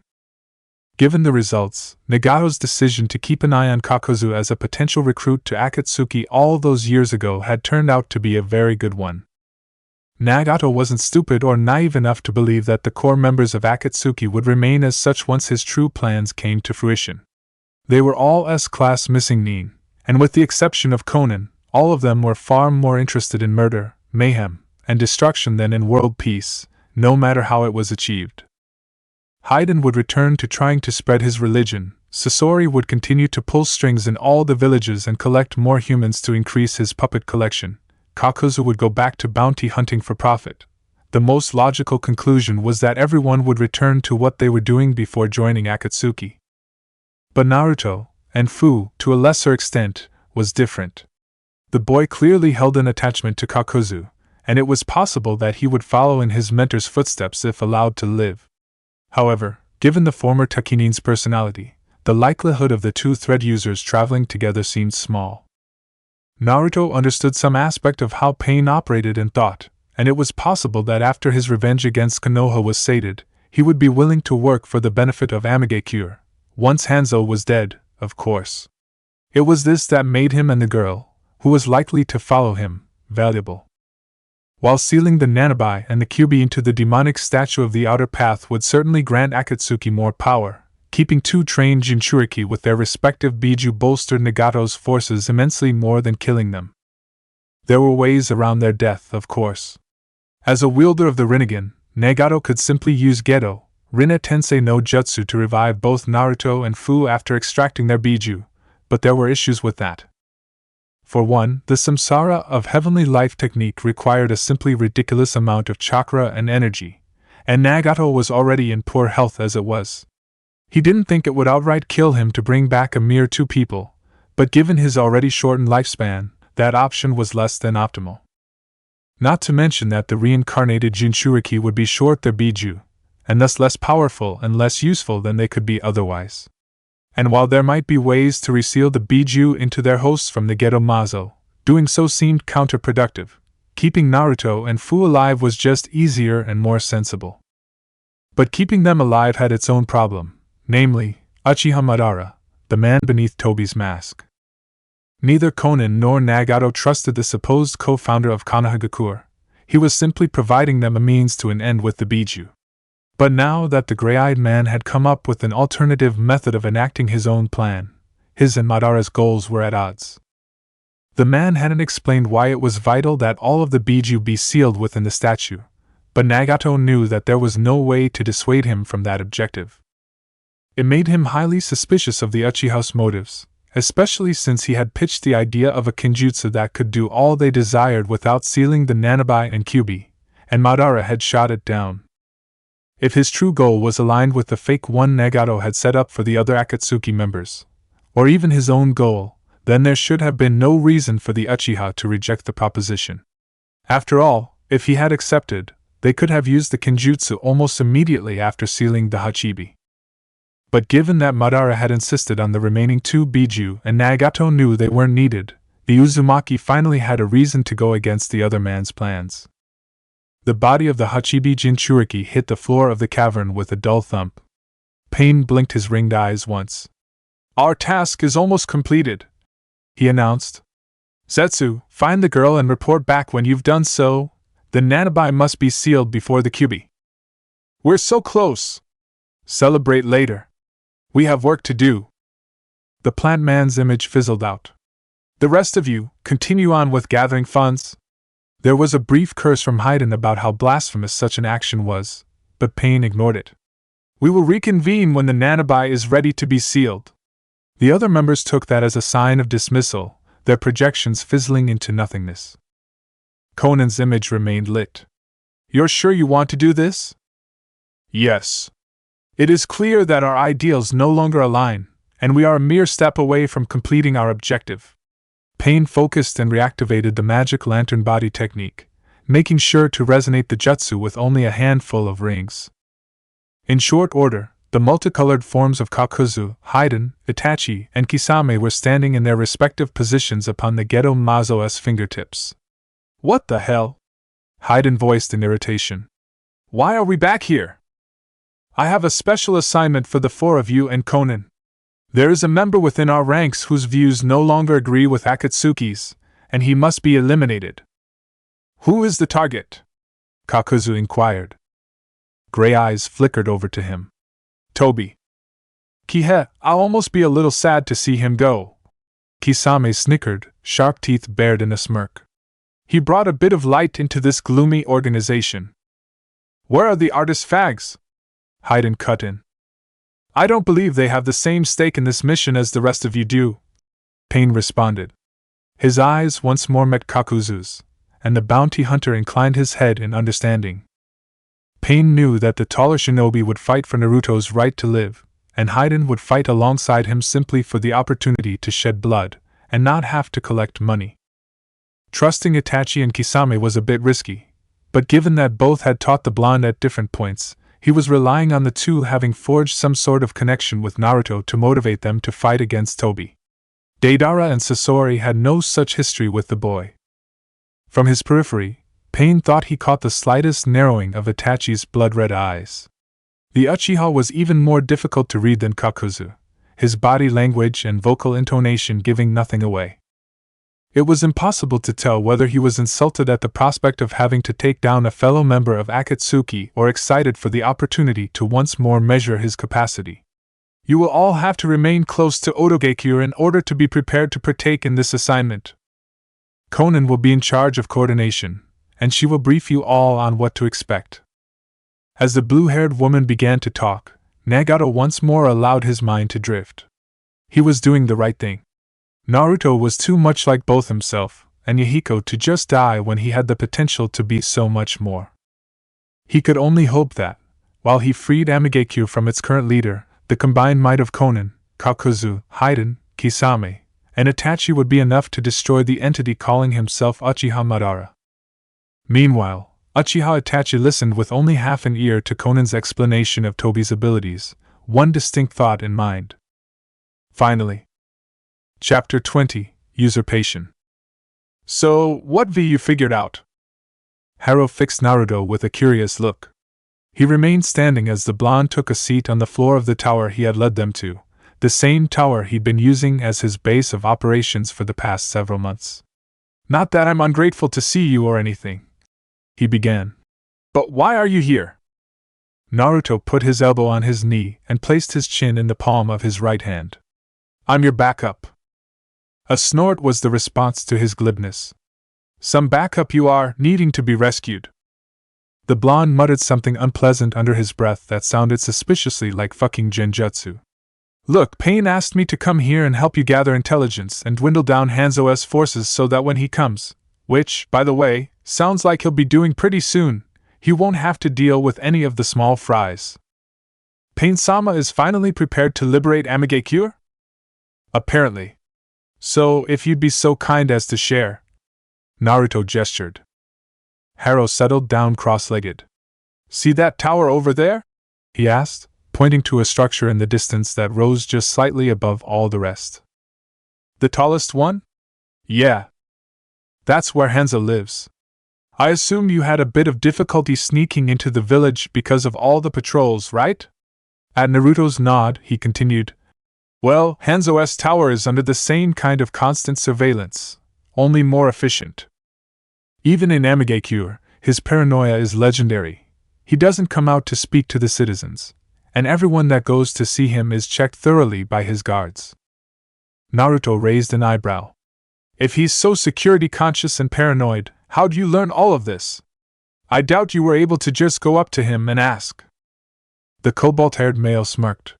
You'd be surprised what you hear on the streets when you actually blend in. Naruto grumbled a little, but didn't say anything. Hanzo's reputation is pretty impressive here in AIM. Not that that condones what he's done. Yeah, Naruto said, waving off his companion's words. It had been enough listening to Haro preach his beliefs back in the Chunin exams. He didn't need a reminder of the cobalt-haired male's zeal for Pain's ideals. He climbed to his feet. Anyway, since you know more about this place than I do, I'm perfectly content to relegate the leadership position to you. So what's our next move? Haro also stood. If Pain-sama is coming soon, then we should figure out all that we can about Hanzo's security by staking out the tower. Maybe we can get a better grasp of what sort of numbers we can expect, or the skills of his guards. Naruto nodded. Sounds good. Time passed slowly when it consisted of squatting in only a couple of places, trying to get a working idea of how the Hidden Rain's security operated while not getting caught. After 5 days of little results, Naruto and Haro, sitting in the latter's base, on a break from their routine of watching Hanzo's tower, were accosted by an orange-haired man with a fringe of hair on the right side of his face and the rest held in a high ponytail. The black piercings and ringed, gray eyes were telling, even if the rest of the man's appearance was unusual. Pain? Naruto hazarded. Yes. Haro murmured a polite Pain-sama as Naruto gazed at Akatsuki's leader curiously. What? He began, wondering as to his appearance, but then shook his head. You know what? I don't think I care enough. I once told you there were many forms of pain, the older shinobi stated. There are also many forms of pain. Naruto groaned a little at the wordplay. He hated riddles and the like. Where is Hanzo? Pain continued. The tower, Haro replied, pointing. Guards? For in his room at all times. More on the floors below. You two will come with me, Pain decided. While I deal with Hanzo, you will prevent any interference from those loyal to him. Cool, Naruto stated, cracking his knuckles as Haro unsheathed Kiba. The two teenagers followed Pain out, and it only took a number of minutes before they were on the building opposite the windowless tower Hanzo housed himself in. So how do we get in? Pain flipped through hand signs and then placed his palm flat upon the roof of their building. The spiky-haired visage of the man Naruto was used to dealing with appeared in a cloud of smoke. Naruto blinked, muttering, Right, this makes sense.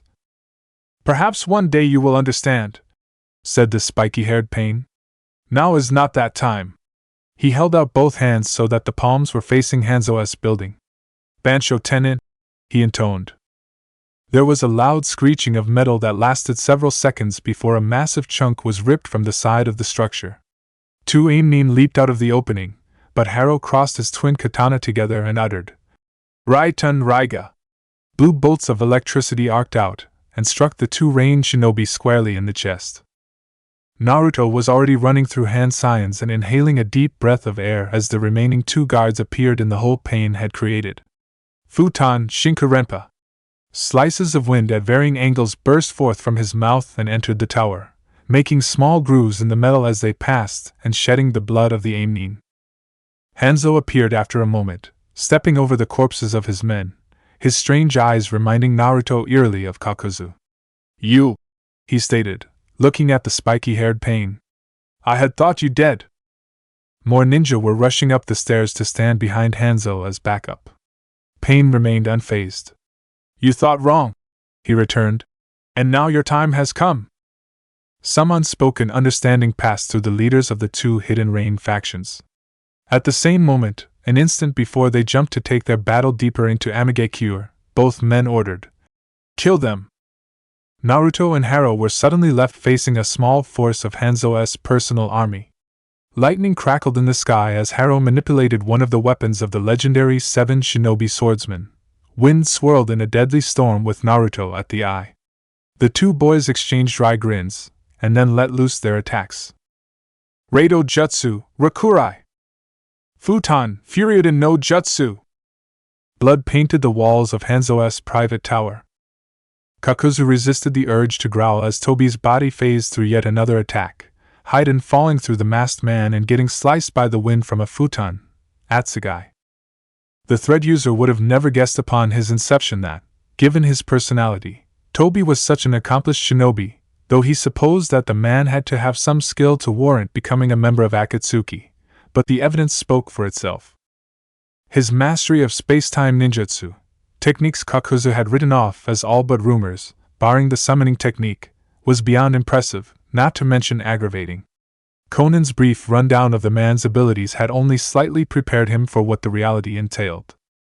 He had, rather unfortunately, lost his fire heart to the other shinobi almost immediately after the battle had begun, the thread creature having been sucked into some alternate dimension, while the 5S-class missing Nin had tried to work around each other.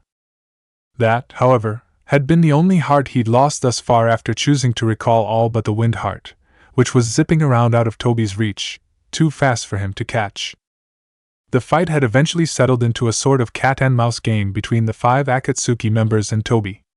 An outsider could tell that the quintet wasn't used to working with each other, though Haiden's and Kakuzu's teamwork was as seamless as usual, as was Itachi's and Kisame's, limited though it had been thus far.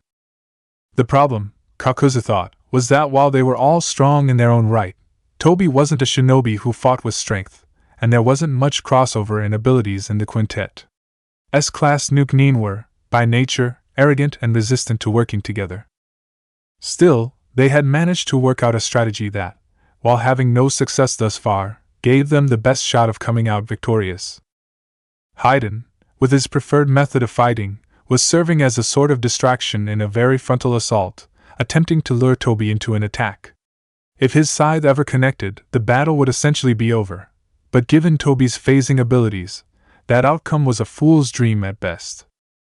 The silver-haired man was covered by Kakuzu, and his thread creature, who either lashed out with Jiangu's tendrils or expelled bursts of water, wind, or lightning whenever Tobi tried to absorb Haiden into what Conan had only been able to describe vaguely as an alternate dimension.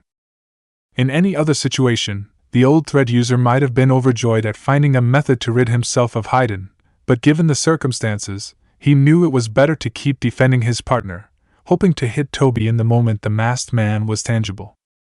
Conan was hovering in the air with the aid of large paper wings, sharp eyes keeping watch over the battlefield. In contrast to Haiden's pure offense and Kakuzu's mixed offense/defense, the blue-haired woman was serving as backup to anyone Tobi tried to sneak up on, sniping at the masked man with paper weapons. Kakuzu found himself grudgingly grateful for her presence, as she'd already protected him and Itachi once each, and Kisame twice. It was difficult to see in the dim light of the cavern beneath Odogakure, where the sealing rituals were normally performed, though the spacious environment and reinforced rock meant that the thread user could let loose with whatever attacks he wanted and not have to worry about bringing down the place. Kisame, the other offensive fighter, had also taken advantage of the large area by using massive Suiton attacks like the exploding water colliding wave and the great waterfall technique to change the terrain to his advantage. At least a foot of liquid covered the entire floor of the cavern. Itachi had so far done very little but observed quietly from a corner, though he had stepped in when he deemed it necessary. The nonagenarian wondered if the Uchiha was waiting for an opening, or if, despite his renowned skill, he just didn't have the massive chakra capacities that he and Kisame boasted. Genjutsu wasn't a particularly chakra-intensive branch of ninja techniques, and Itachi's focus on that art could be explained by a lower-than-average stamina. Threads speared outwards from his back, preventing Tobi from grabbing him by forcing him to phase through the attack. As the masked man fell through his torso, Kakuzu returned his mind to the battlefield, deciding that trying to analyze his fellow Nuke Nin wasn't a good idea when fighting for his life. Not to mention the lives of his pupils. Sharks rose out of the water as Tobi landed. They passed through him harmlessly, though both Tobi and Kakuzu turned their attention to Kisame, who was kneeling, holding one palm to the liquid covering the floor. The masked shinobi ran towards the blue-skinned man, and the former Takinin used his control of water to erect several walls of the hardened substance in Tobi's path. While he merely passed through them, Kisame brought Samahata to bear. Kisame sidestepped Tobi's grab, bringing the bandaged sword through his torso as he did so. Predictably, the masked shinobi allowed the weapon to phase through him. In the silence as Samahata finished sliding through its target, there was the smallest of ripping sounds. A murder of crows descended upon Tobi before he could recover, giving Kisame a chance to move back towards his partner. "Kisame," Itachi intoned. "Hey, got it, Itachi," replied the taller man. Kakuzu pushed down a brief flash of envy at their camaraderie. Why couldn't he have gotten a partner that spoke as little as Itachi, and could still manage to convey everything that needed to be said? Better yet, why did he have to have a partner at all? Speaking of which... Oh, where'd that little shit go? Kakuzu glanced back over in the direction of Itachi and Kisame. Sure enough, Tobi had disappeared, probably by turning intangible and melding through the floor again. He wondered if the masked shinobi had decided to flee the battle, but decided that if he hadn't done so yet, then he probably wouldn't at all. Tobi was oddly confident in his abilities, though given what they were, he probably had a right to be. Even multiple hearts wouldn't save Kakuzu from being sucked into some sort of alternate dimension if Tobi managed to lay a lucky hand on him. "Your attacks are remarkably well coordinated," echoed a deep voice from nowhere. Kakuzu realized that the speaker was probably Tobi, though the tone was completely at odds with the playful, idiotic disposition the man had displayed throughout his tenure in Akatsuki. It was no wonder Pain wanted to get rid of him, if everything so far had merely been a clever facade. "I admit that this betrayal is quite a surprise. I imagine that Pain put you all up to this task." Kakuzu shot a look Haiden's way, fully expecting the silver-haired man to reply to that. Surprisingly, the Jashinist didn't respond, instead glancing around warily while holding his scythe in a defensive position. Haiden must be taking this task seriously, to not even be uttering the drivel he usually does. That was good. Idle hands were more likely to be useless and die. His wind heart was zipping around above his partner's head, ready to defend him, and Conan was tensed in midair with several paper projectiles formed around her. "If any of you are willing to renounce your allegiance, I would be willing to offer you a niche in my new world." Tobi's voice resounded. There was silence for a long moment, broken by the man's rhetorical, "No takers? Very well, I suppose it is time to do away with all of you." Tobi appeared from the ground before Kakuzu, reaching out a hand and grabbing the taller ninja by the throat.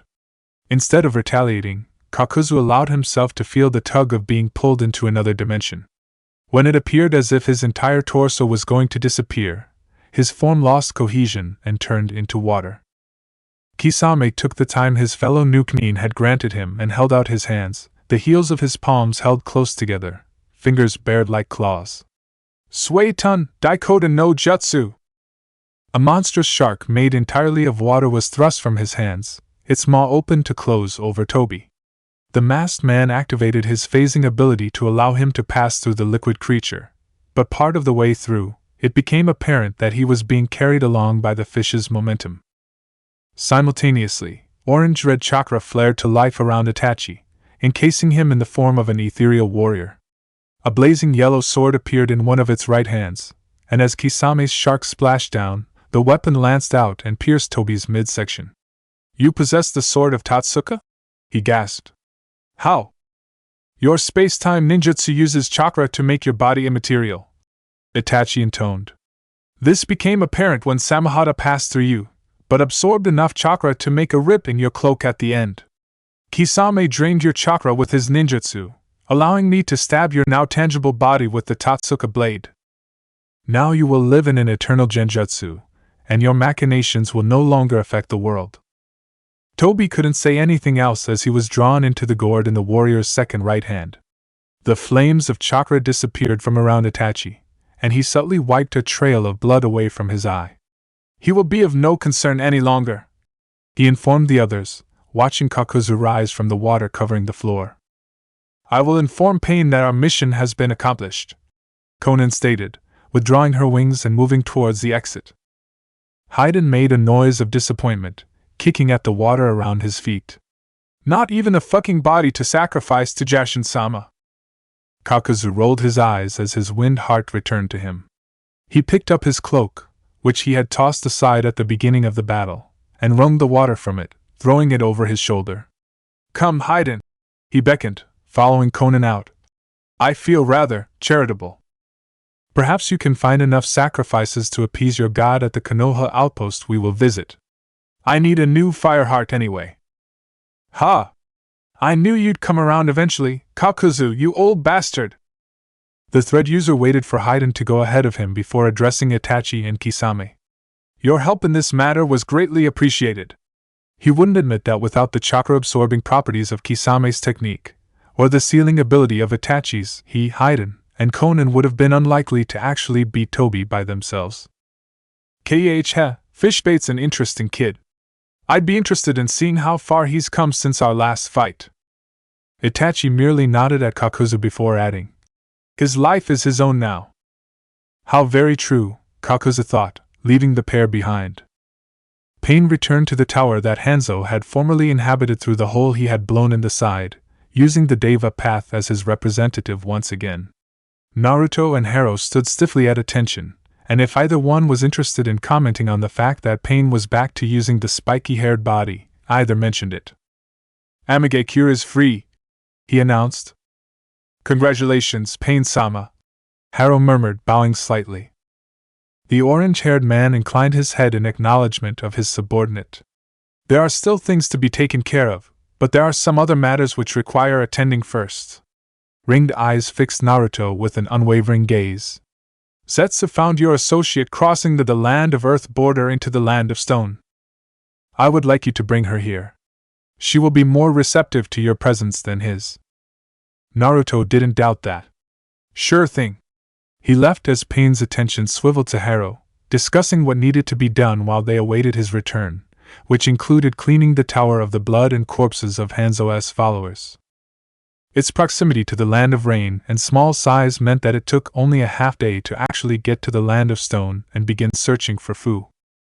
Naruto summoned a couple of chameleons to hasten the process along, sending them out in different directions with the order to find his fellow Jinchuriki, but to return to the Amishi border in 2 days regardless of what they found. The blonde was disappointed when he didn't find her, but upon rendezvousing with his summons, found Fu in the company of Kamakoso. "Hey!" he called, lifting a hand in greeting as the reptiles dismissed themselves. A smile lit upon his features of its own accord. Fu returned the gesture with a tentative curve of her own lips. "Hey!" There was a moment of silence as the two just stared at each other, the memory of the last time they were together surfacing in their minds. "You wanted to see me?" Naruto blinked, the spell broken. "Oh yeah? Pain wants to see us. We've got to get back to Amegakure." Isn't that bad?" The blonde paused for a moment before a snort of laughter escaped him. "Oh right, you didn't hear. He's not gonna take the Biju. He found a way to achieve his plans without killing us." Fu remained skeptical. "How do you know he's telling the truth?" "I don't," Naruto shrugged. "But the only reason I found you is because Zetsu found you first, so I think if he wanted to capture us, he could have done it already." That was a pretty fair point, Fu considered, continuing to stare at her friend. Naruto was simply standing there, waiting for her to come to a decision, and though she felt a little bad for her apprehension, she knew that this choice was the equivalent of walking into a lion's den covered in meat. The blonde peered at her, a solemn look in his blue eyes. "Don't you trust me?" Fu sighed to herself. It really wasn't fair that he could do that. "Of course I do." The return trip to Amegakure was filled with conversation of the adventures each Jinchuriki had undergone since their split. Neither wanted to dwell on the idea that Pain would betray them, or what was potentially between them when the future wasn't yet set in stone. Pain and Hero were waiting for them when Naruto led Fu to the tower that Hanzo had kept himself isolated in. The massive hole was still there, and Naruto couldn't resist commenting. "You clearly haven't redecorated yet." Neither of the gray-eyed males offered a response, though the blonde thought that he saw Hero roll his eyes. Pain turned around and walked towards the back of the room, where the steel walls of the tower were untouched. "There have been higher priorities," he mentioned. "Come." The two Jinchuriki exchanged glances before moving forward and coming to a stop just behind Akatsuki's leader. "If you would like to complete your quest for vengeance against Konoha, I require your assistance." "With what?" Pain glanced at Naruto. "The jutsu I have crafted utilizes the chakra of the Biju to create mass destruction. Unfortunately, while controllable with only some of them, it becomes more potent in direct proportion to the amount of Biju being used to power it. Therefore, I would ask you to sacrifice some of the chakra of your Biju to help facilitate Konohagakure's destruction. I also believe it would be more satisfying for you to personally contribute to the annihilation of the village which has caused you so much grief," he added, catching Naruto's gaze. "And how would you do this?" The orange-haired man reached into the opposite sleeve of his cloak and withdrew a foot-long black rod with a metallic sheen. "These are capable of siphoning the chakra of your Biju and transmitting it into the ceiling statue. It is a way to feed the statue the required chakra without a complete extraction." The two Jinchuriki exchanged glances again. Okay, Naruto assented. We'll do it. Pain nodded and motioned for them to position themselves with their backs to the wall. Haro, curious, came forward to stand beside his leader. I will warn you that you will feel an excruciating pain unlike any you have felt before, Pain intoned. I think we can handle you putting those in our bodies, right? Naruto asked Fu. The older girl merely nodded. Pain stared at him for a moment, the tip of the first black rod poised over the boy's abdomen, where the seal holding the Kyuubi at bay was located. That was not what I was referring to. He slid the rod into Naruto's skin with ease, like a hot knife through butter, and to the blonde's credit, he only winced slightly at the sensation. More rods were carefully inserted into his upper and lower arms, as well as his thighs and calves. The same process was repeated with Fu. He took a single step backwards and peered at the girl before uttering, "Ah!" as if struck by realization. Taking a step forward, he untied the slashed waterfall hideate from her right bicep, wrapped the cloth around the metal, and then commanded, "Open!"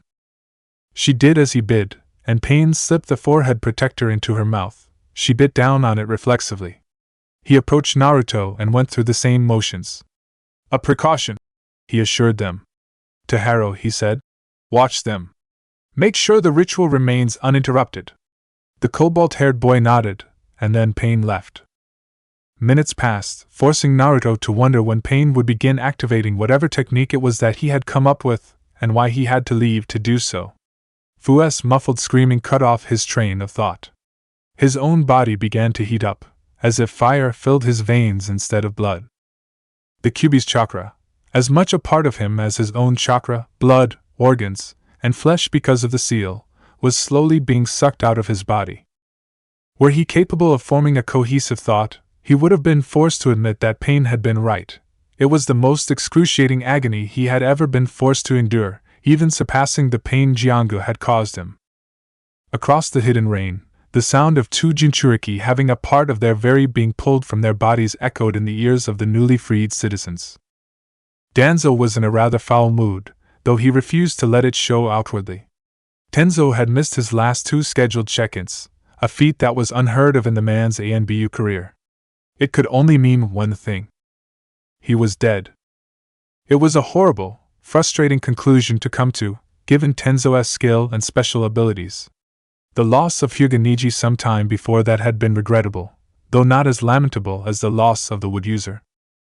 Now Danzo's one surefire tool to overcoming the Jinchuriki of the other hidden villages, the few that remained, anyway, given what limited information he had received on Akatsuki's movements, was gone, and without even the recaptured Kyuubi Jinchuriki as compensation.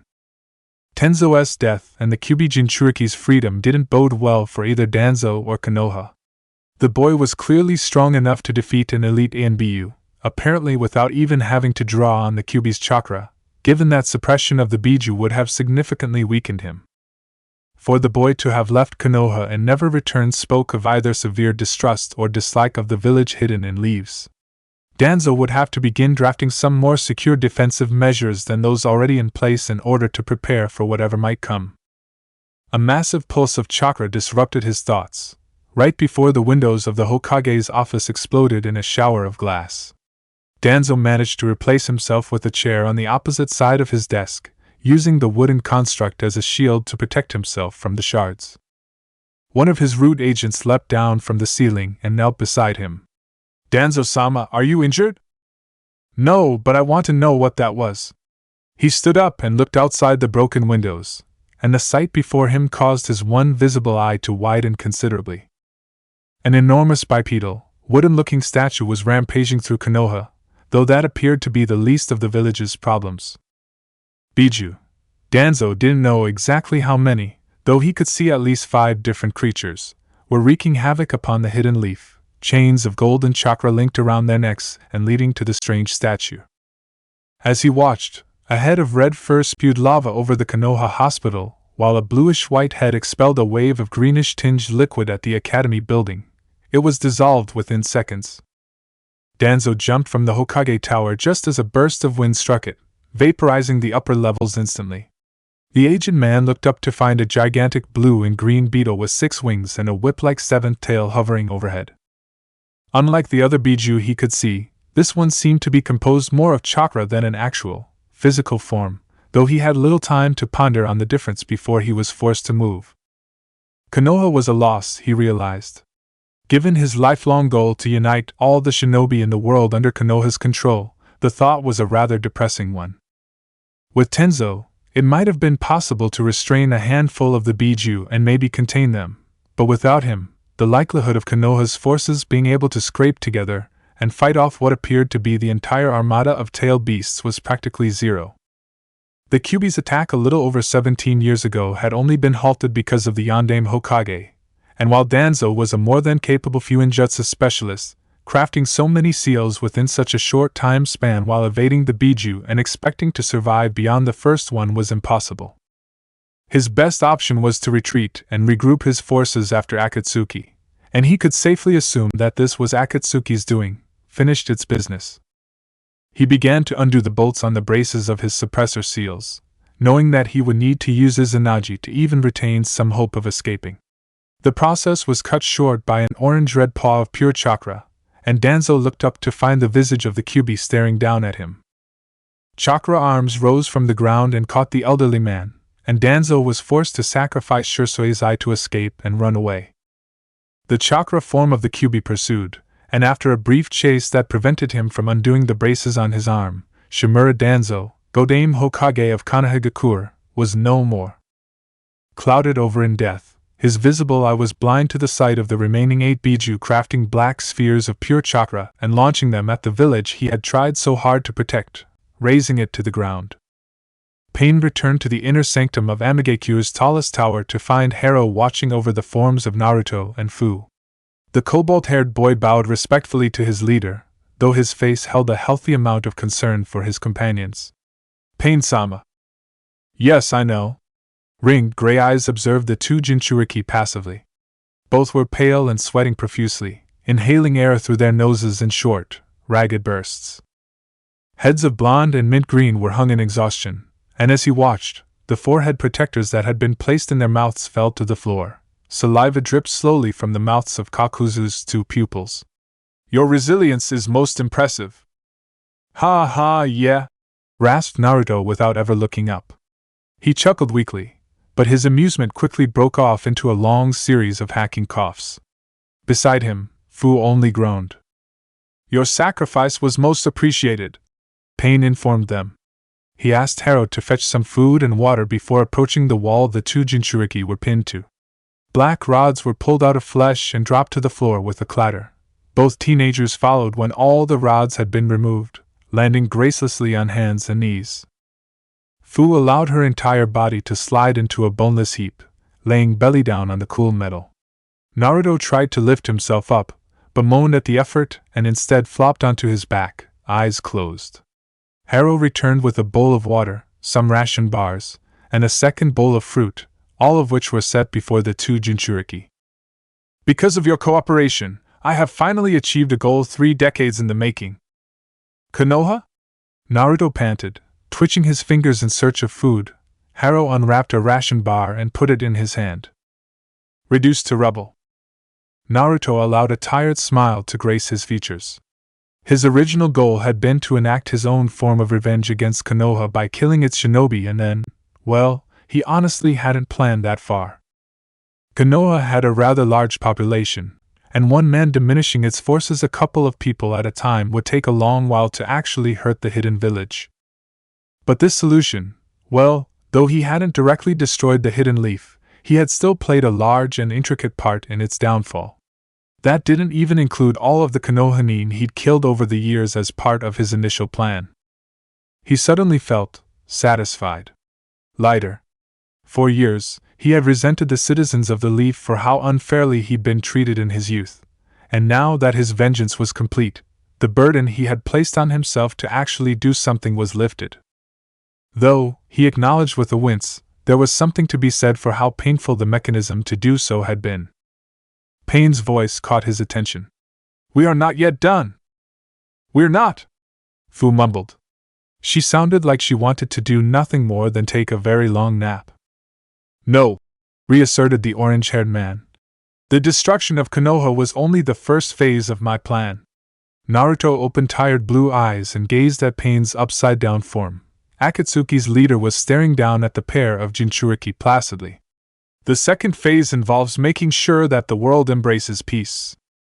Naruto licked his lips, and Haro tipped some water from the bowl into his mouth before moving over to Fu and doing the same thing. The blonde wondered absently whether his cobalt-haired companion resented being asked to act as a nursemaid. Then again, in his own silent way, Haro seemed inordinately pleased about the recent turn of events. Perhaps he was too happy that his leader had finally managed to free their home nation from the rule of a paranoid tyrant to really question any new tasks, temporarily, assigned to him. Naruto gave his head a slow shake to return to the matter at hand. And how do we do that? His tongue still felt thick from screaming, but the water had given his parched throat enough relief to eke out more than one word at a time. We give the remaining Kages a reason to fear us. I would like for you two to accompany me. The Kyuubi Jinchuriki blinked. We're not exactly in any condition to travel. Agreed, Fu added. Haro tipped some more water into her mouth, and she murmured, Thanks.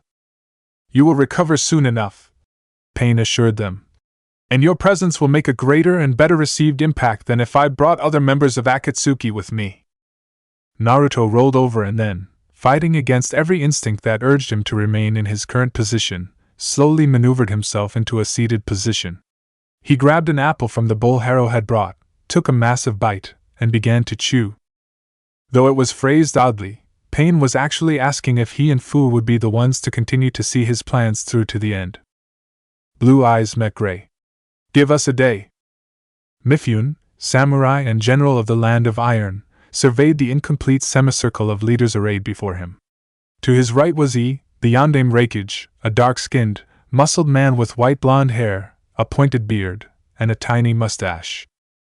He was cloaked in the white robes of his position, though they were left open in the front to reveal his prominent abdominals. Large, golden bracers decorated his wrists, and by the way his fingers beat a staccato rhythm on the tabletop, as well as the scowl on his features, Mifune could tell that he was impatient for the meeting to begin. The man's two subordinates, a dark-skinned man with white hair and a bored expression, and a pale-skinned platinum blonde, flanked him on either side. The Sandaime Tsuchikage, renowned as Ryotenbin no Inoki, was to the Reikage's right, his small stature seeming even smaller next to the hulking giant of both his own bodyguard, a chubby man with a yellow scarf around his neck, and the Reikage. He was mostly bald, but retained a top-knot of snow-white hair, matched only by his thick eyebrows, a handlebar mustache with pointed ends, and a triangular beard only slightly longer than the Reikage's. His expression was one of irritated grouchiness, a stark contrast to the semi-amused smirk his other bodyguard, a short, dark-haired woman with pupilless pink eyes, wore. On Mifune's left sat the Godaime Mizukage, Terumi. Her long, auburn hair was styled in a herringbone pattern, accented by a short topknot and two sets of bangs, one which framed her face and covered her right eye, the other which draped down her collarbone and drew attention to her ample bosom. She was clad in a blue dress that hugged her upper body, with fishnets sewn into the hems. From his angle, Mifune could see that there was a long slit in her dress, revealing fishnet-clad legs.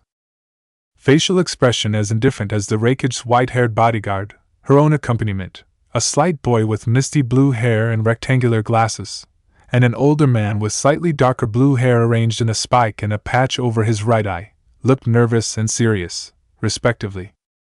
Next to her was the Godaime Kazakage, a brown-eyed, bored-looking woman that Mifune only knew by reputation, Pakura of the Scorch Release. Her dark green hair was styled in a bun held together by a single samban, two orange strands framing her face. She wore a dark, sleeveless top and lavender arm-warmers that went almost all the way to her shoulders.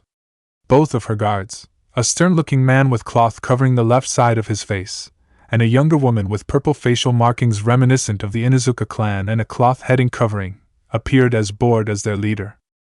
Mifune wondered how much of their collective apathy was a ruse, given the event that had facilitated the meeting.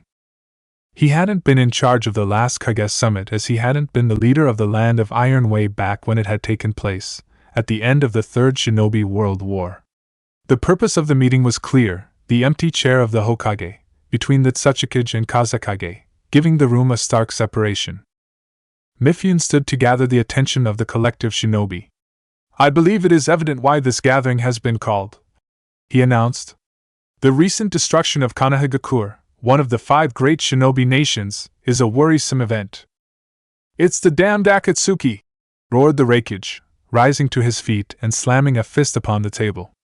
Both of his bodyguards tried not to flinch as the all-too-familiar sound of splintering would reach their ears. "If the rest of you had heeded my summons when Karabi had been captured, this could have been prevented." "Humph!" snorted Inoki. "You're the one who has always preached about countries being able to survive on their own power. If you couldn't keep your Jinchuriki safe, what concern was it of ours?" Mei nodded in agreement. "You are not the only one who lost your weapons, Raikage Dano, but none of the rest of us felt it necessary to gather all of the Kages together." "That," spoke a new voice, "is because the rest of you have been using our services instead of your Jinchuriki to augment your power." Mifune had to turn around as all the Kage's bodyguards took up defensive positions around their leaders. Standing before him was a man possessing multiple facial piercings, with spiky orange hair and ringed gray eyes, though his most prominent feature was the telltale black cloak with red clouds that symbolized a member of Akatsuki. Flanking him were 2 shinobi no older than teenagers, one a spiky-haired blonde male, the other a shorter female with mint-green hair and pupilless orange eyes. There was a slight gasp from the Awagakure shinobi, but Mifune paid it no mind. "Akatsuki!" bellowed he. "I'll have your head for what you did to my brother!" He blurred forward faster than Mifune could track, fully intent on killing the other shinobi. The orange-haired man was apparently ready for such an assault, as not a second passed before the Raikage was sent hurtling backwards, breaking off the back of his chair in the process. "I have not come here looking to start a fight," intoned the man, "though I would be willing to oblige if you insist. However, I must warn you that, as a god, you mere mortals, Kages you may be, do not stand a chance against me." Mifune spied the Raikage's bodyguards helping the dark-skinned man to his feet from the corner of his eye. Returning his full attention to the man before him, he asked, "Then why are you here?" "My name is Pain, and as you might have inferred, I am Akatsuki's leader. I have come here as a diplomat, to have my peace heard by all of you. I have even abided by the 2-bodyguard rule." Ringed gray eyes explored the room. "If I had any interest in killing you, rest assured I would have brought the entirety of my forces." "Very well," Mifune granted at length. "We will hear what you have to say." "You can't be serious!" the Raikage roared, his mustache bristling. "This man is responsible for the destruction of Konoha," Pain interjected seamlessly, "which was merely a demonstration of my power. Perhaps Kumogakure would like another look." "He is here as the rest of you are," Mifune stated, "as a neutral party. If he truly desired our demise, I am sure his entrance would not have been so obvious. He could have merely attacked this summit in the same method as he did Konoha. Given that he did not," he trailed off, letting the gathered shinobi draw their own conclusions. "Your fellow Kages have managed to restrain their outbursts despite their unease. Please sit down, Raikage Dano." He did as he was bid after a long moment of glaring, his abhorrence clear on his face. "Would you like a seat, Pain?" The lack of an honorific, and thus respect, wasn't lost on anyone present. "No, I shall remain standing. I trust the gathered parties as much as they trust me." Mifune nodded and returned his gaze so he was staring once more at the 4 Kages. "Why are you here?" Mei asked frostily. "Despite many of your villages using Akatsuki for your own purposes in the past," Pain began, "you lack understanding of what our goal is. We are not a mercenary group for hire, nor are we a method to bolster your forces during war. We are the solution to war, a method to create peace." Inoki snorted again. "Your way of spreading peace is certainly backwards. You've destroyed one of the 5 great shinobi nations." "Konoha received what it deserved," Pain returned, a tinge of coldness in his voice. "It has started and been embroiled in the most wars, and has wreaked more destruction than necessary. Do not pretend to be sorrowed by its destruction, Tsuchikage. Konoha inflicted grievous injuries upon your forces in the 3rd Shinobi World War." Sunagakure also benefits from its disappearance. Reparations have been costly, have they not, Kazekage? Not having to live under the thumb of Konoha relieves my village of a great burden, Bakura stated calmly, speaking for the first time since her contingent's arrival. Additionally, Akatsuki's removal of Shikaku from our possession has allowed my people to live in less fear of being killed by one of its own. You sound like you condone Akatsuki's actions, Kazekage-dano, Mei said. The actions of the previous Kazekage left Suna in shambles, Bakura replied, her tone bland. We have been neither as prosperous nor as strong as we were during the days of the Sandaime Kazekage. If Akatsuki has a solution to this issue that betters life for my people, I am open to suggestions. You propose listening to this lunatic? He spat. You will all listen to me, Pain said, raising his voice slightly. While Konoha had the most infractions against it, all of your villages have ravaged the land with your war. I will not tolerate such action to continue now that I have the power to stop it. All of your biju, your weapons, are within my possession, and I have no compunctions about using them against you if my requests are not met. And what are your requests? Mifune asked. Amegakure will take Konohagakure's place as the fifth of the 5 great shinobi nations. It will be a place of refuge for anyone willing to comply with its rules. In addition, there will be no more war. The world will be a better place with peace ruling. People need not experience pain ever again. Your proposal all but disintegrates the need for a shinobi system, Mei said. Pain turned his gaze to her. Perhaps, though I have little doubt that there are other ways to make shinobi useful. Nuke-nin from your villages still roam the world, do they not? Without focusing on methods to usurp the powers of the other villages, you can devote more energy into tracking down these threats to peace. In addition, shinobi have prowess which normal civilians do not. They could offer their services for the betterment of your village. Anoki squinted at the orange-haired man. And if we refuse to comply with your demands? Gray eyes focused on him. Then your village will be destroyed, Pain responded flatly. Konohagakure is now rubble. I can do the same to any of your villages. In addition, Akatsuki is comprised of nuke-nin from most of your homes, Deidara, Akasuna no Sasori, Hashigaki Kisame.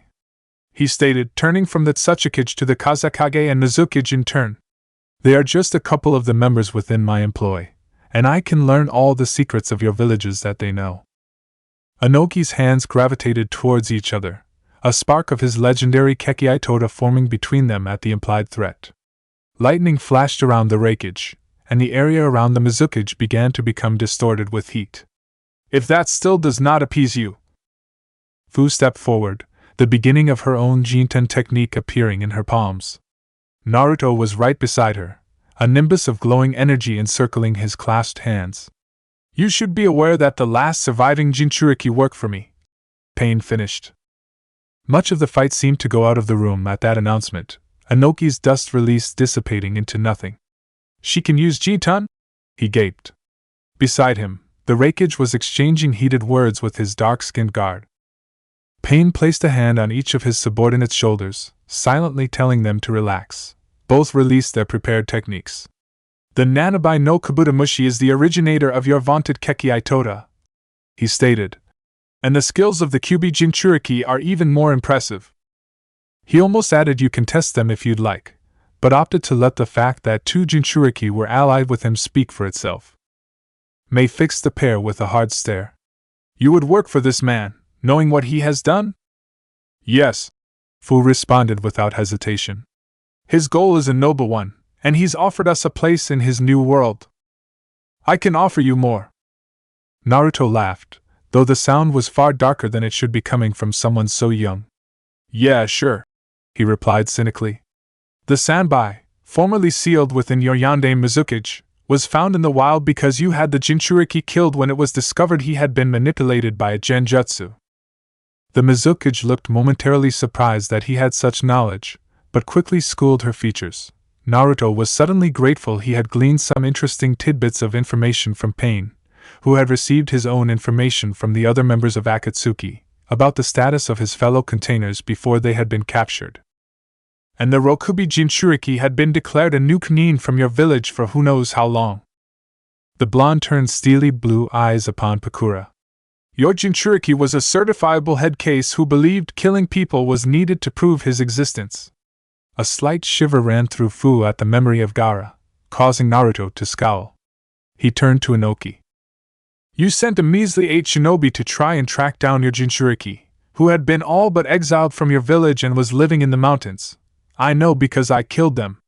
And your other Jinchuriki, well, from what I heard, you didn't even bother going after him, and he was the first one Akatsuki kidnapped. She, he stated, thumbing towards Fu, and I were mistreated and spurned for things we never had any control over in our villages. Once we were free to do as we wanted, we could finally live our lives the way we wanted, and Pain offered us the opportunity to create a world where such inequality wouldn't exist. And you think that we're stupid enough to ally ourselves with one of your villages? Don't make me laugh. He scoffed. Kumo treated its Jinchuriki fairly, the Reikage barked. Yeah, the blonde drawled dryly, his tone rife with cynical disbelief. You apparently seem to be the exception rather than the rule on many accounts. We're not joining you either, though. You may try to sway them to your side, but your village's treatment of Jinchuriki is common knowledge. Pain intoned. Your breath is wasted. You have 2 options, submit to my demands or resist, and perish. Silence reigned in the small building as the assembled Kages and their bodyguards weighed their options. He still looked enraged, and beside him, Inoki had a troubled expression on his face, trying to come to terms with the knowledge that, not only was there another living person who could wield Jintan, but that a teenager who looked remarkably like the Yellow Flash, Yua's Bane, was standing before him. Mei still appeared coolly indifferent, though the heat emanating off her belied her true feelings. I accept Pain's terms.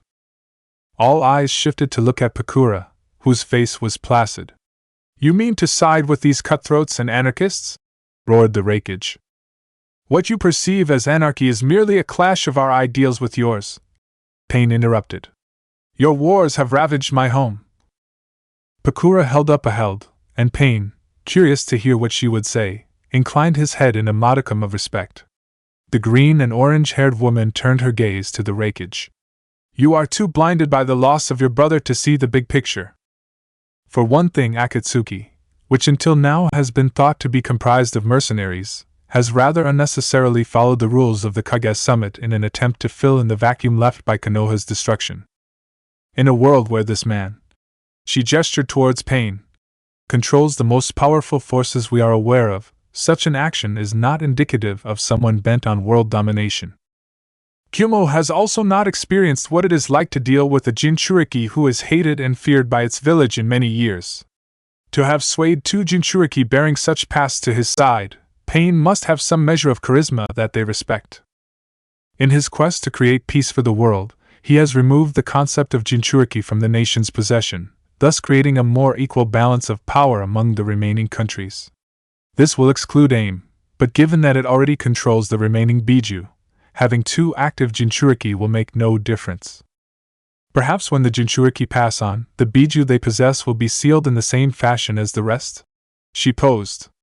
Pain inclined his head once more in assent, if only to offer some reassurance to the woman. Pakura continued on.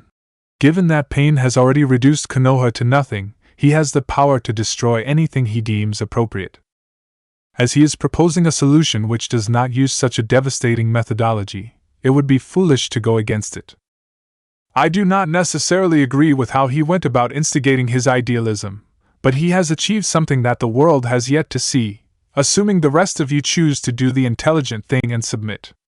With Konoha no longer restraining our growth, Suna can once again become strong. We appreciate this opportunity. She directed at Pain. You will see no trouble from us. Pain nodded at her before passing his gaze around to the other Kages. One by one, the rest of them acquiesced to his demands, though only Pakura's expression remained free of any sourness or hatred. I will take my leave now, he intoned. Know that I have no interest in the land of fire, and you may divide up the land as you like peaceably. I will be watching for any breach of our contract. With that, he turned and swept out of the building, Naruto and Fu on his heels. They walked through the dozens of fallen samurai, all knocked unconscious on the trio's way into the Kage Summit. They actually caved into your demands. So now what, Amekage-sama? Naruto asked, a teasing note in his voice. The Kages are not so easily persuaded, Pain informed him. The Kazekage's intentions seem sincere, but I do not trust the rest of them to retain the same goodwill. While Amegakure becomes strong, Akatsuki will keep an eye on them from the shadows. And if they step out of line? Fu posed. Then they will regret doing so. The trio continued on their way in silence. Naruto couldn't believe the position he was in. Over a decade ago, when Kakuzu had stolen him out of the land of fire and began the tedious process of imparting his knowledge unto the blonde, he would have never expected this to be the outcome. Now, with his vengeance against Konoha complete and the world forced about to Akatsuki's will, he wasn't sure quite what to do next. He shot a furtive glance at Fu, suddenly quite aware of the fact that they now had their whole lives ahead of them, and the unresolved feelings of a kiss they had shared to discuss. I wonder how things'll change. Chapter 21, Epilogue, Legacy. 13 years later. Uzumaki Naruto, Night-Aim Amekage, sat at his desk in the tower which had once belonged to Hanzo the Salamander. Blue eyes skimmed the report held in his hand, a message about Kumogakure's most recent attempt at amassing an army. He crumpled the paper in one hand and tossed it over his shoulder with a resigned sigh. You shouldn't just trash everything after you're finished reading it. Naruto spared a glance at Haro, standing beside his desk with the twin katana kiba lashed to their usual place on his back. He graced his cobalt-haired friend with a wry twitch of his lips. Why bother? You know that I only receive copies, and it's not like much ever changes. Eventually, someone will have to go out and scare them back into submission. Honestly, I don't even know why you continue to tell me to say these things. Because it's my job, Haro replied, and because I believe it's important for you to carry on the legacy that Pain-sama began. Naruto swiveled in his chair and faced the window that had eventually filled the hole Pain had created in the building. Rain pattered a steady beat against it, and the blonde was reminded of exactly what had happened following Pain's ultimatum at the Kage Summit. Pain's prediction about the positions of the Kages had been accurate. Naruto, Fu, and the rest of Akatsuki had been deployed on missions to spy on and interfere with the plans of the major hidden villages.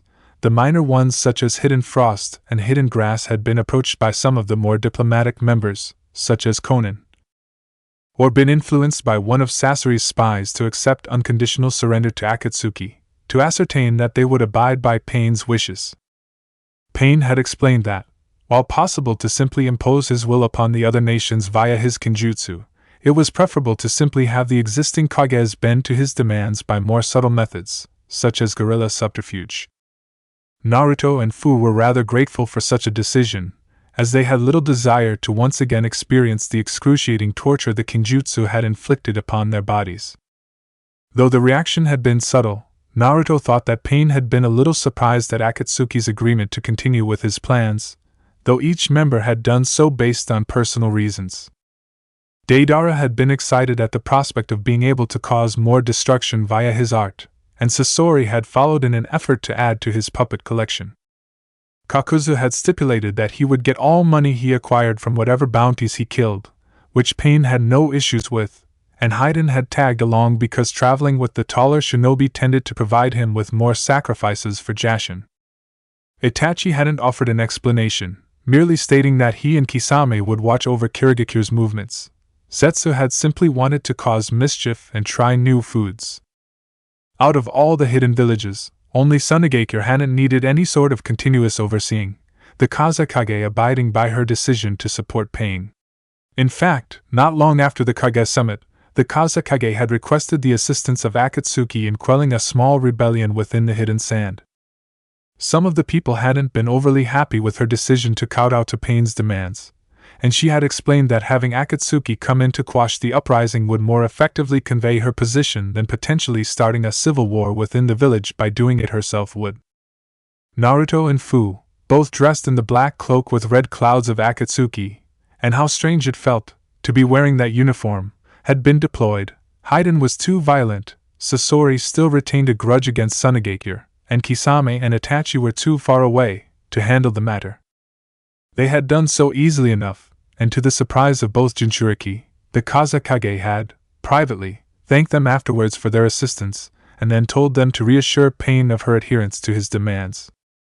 Following that, the two Jinchuriki often left on different bounty hunting expeditions meant to deprive the remaining villages of valuable shinobi, thus lowering their ability to resist Pain's stipulations.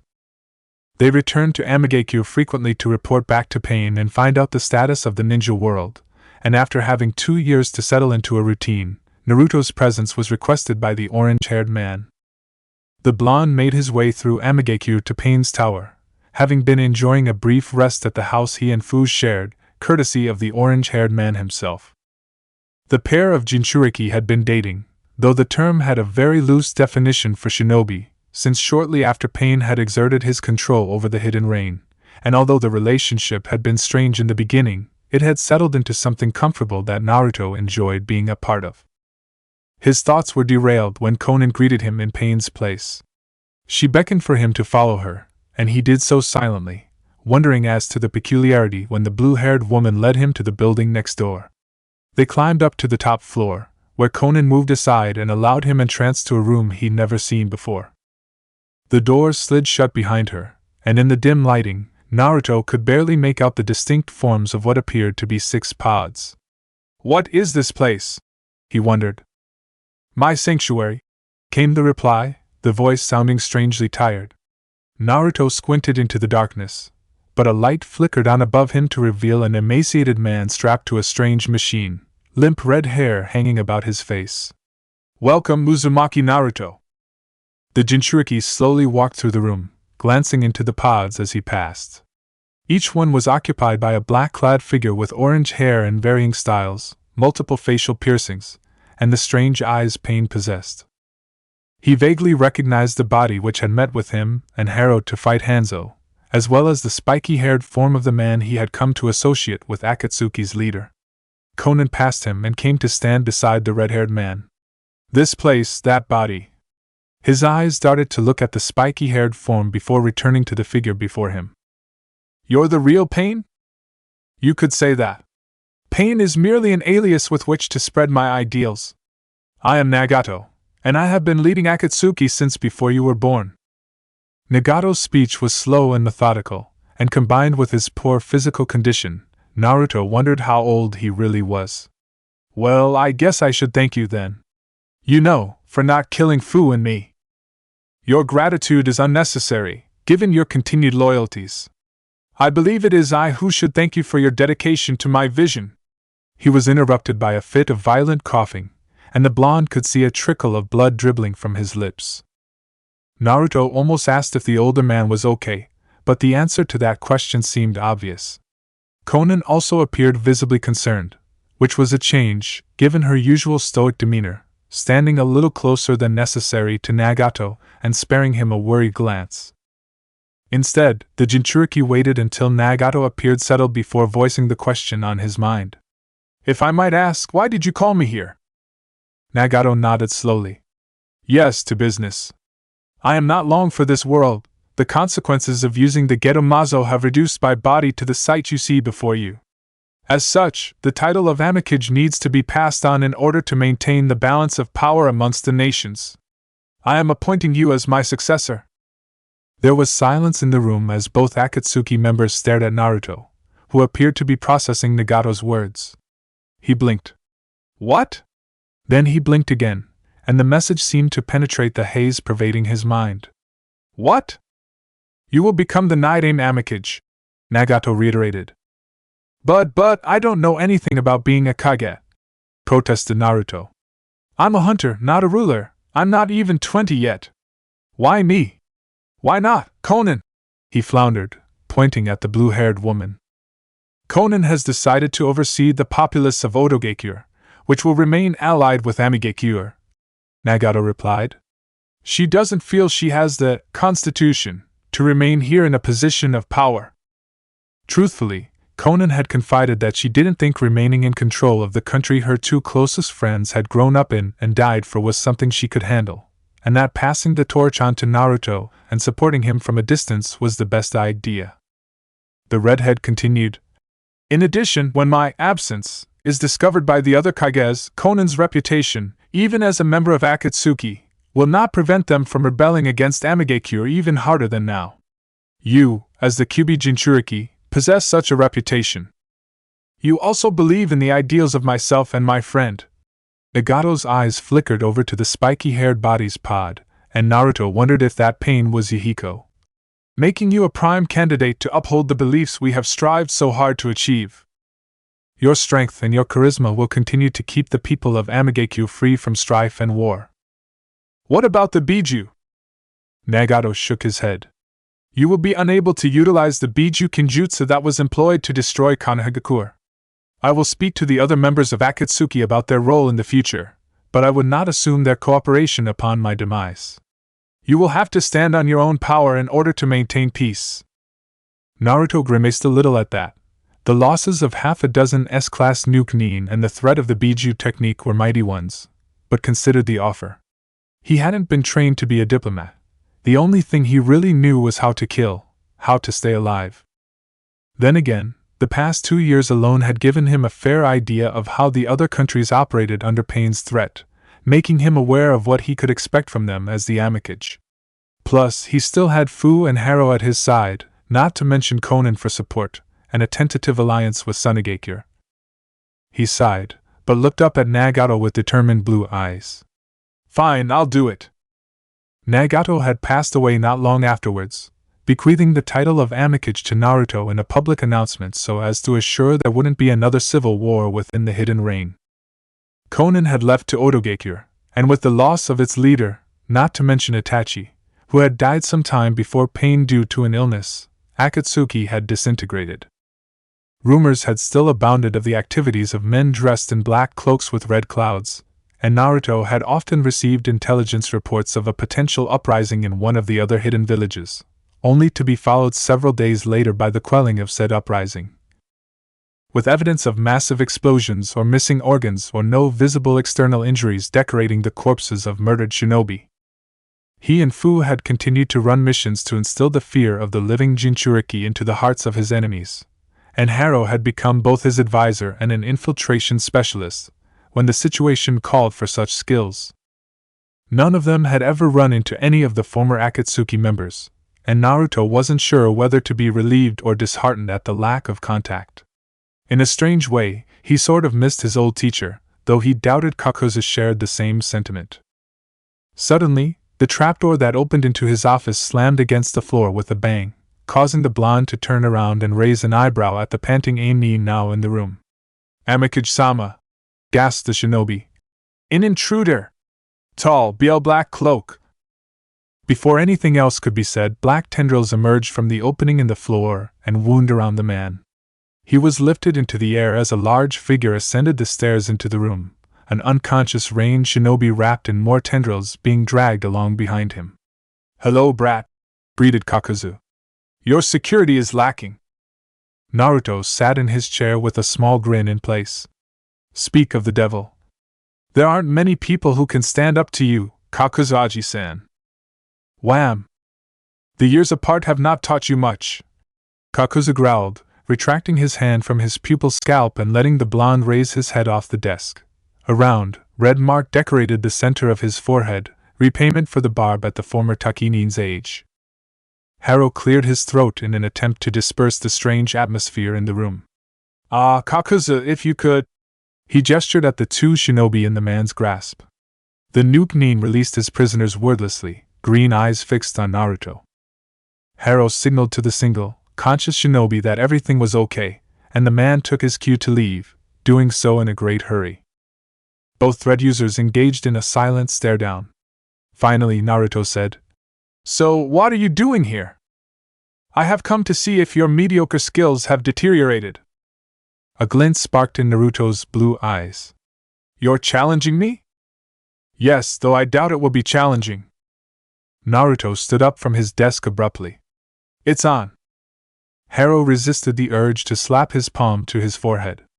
Even after over a decade of separation, Kakuzu and Naruto retained the same dynamic they'd had ever since he'd met them at the Chunin exams so long ago.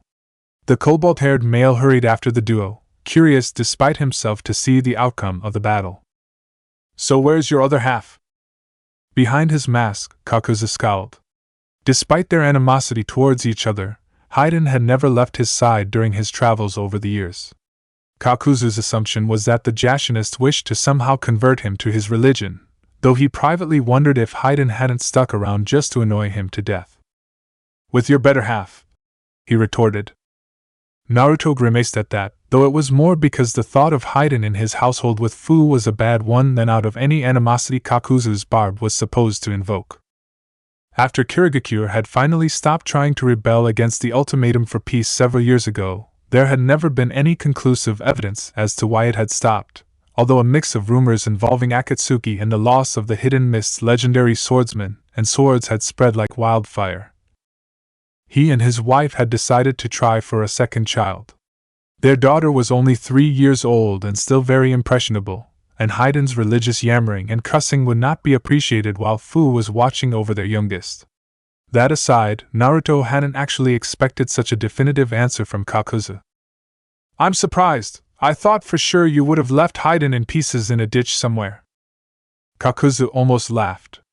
Truthfully, the thought had crossed his mind after Pain had passed away and Akatsuki had been formally dissolved, but the qualities that made Haiden such a nuisance to deal with also made him quite useful in attracting attention.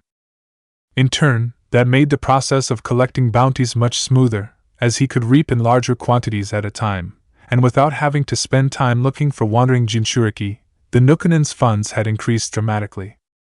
None of that prevented the Jashinist from taking forever with his rituals, or telling Kakuzu that he was going to go to hell, again, for collecting money, but the former Takinin had solved those problems by either leaving Haiden behind to catch up or stitching his mouth shut.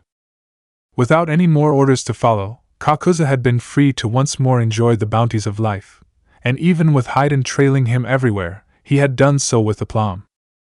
The old Nukanin watched his pupil unwrap the bandages on his left arm, noting that the outfit he wore was virtually unchanged from when they had competed over the Rokubi Jinchuriki so many years before.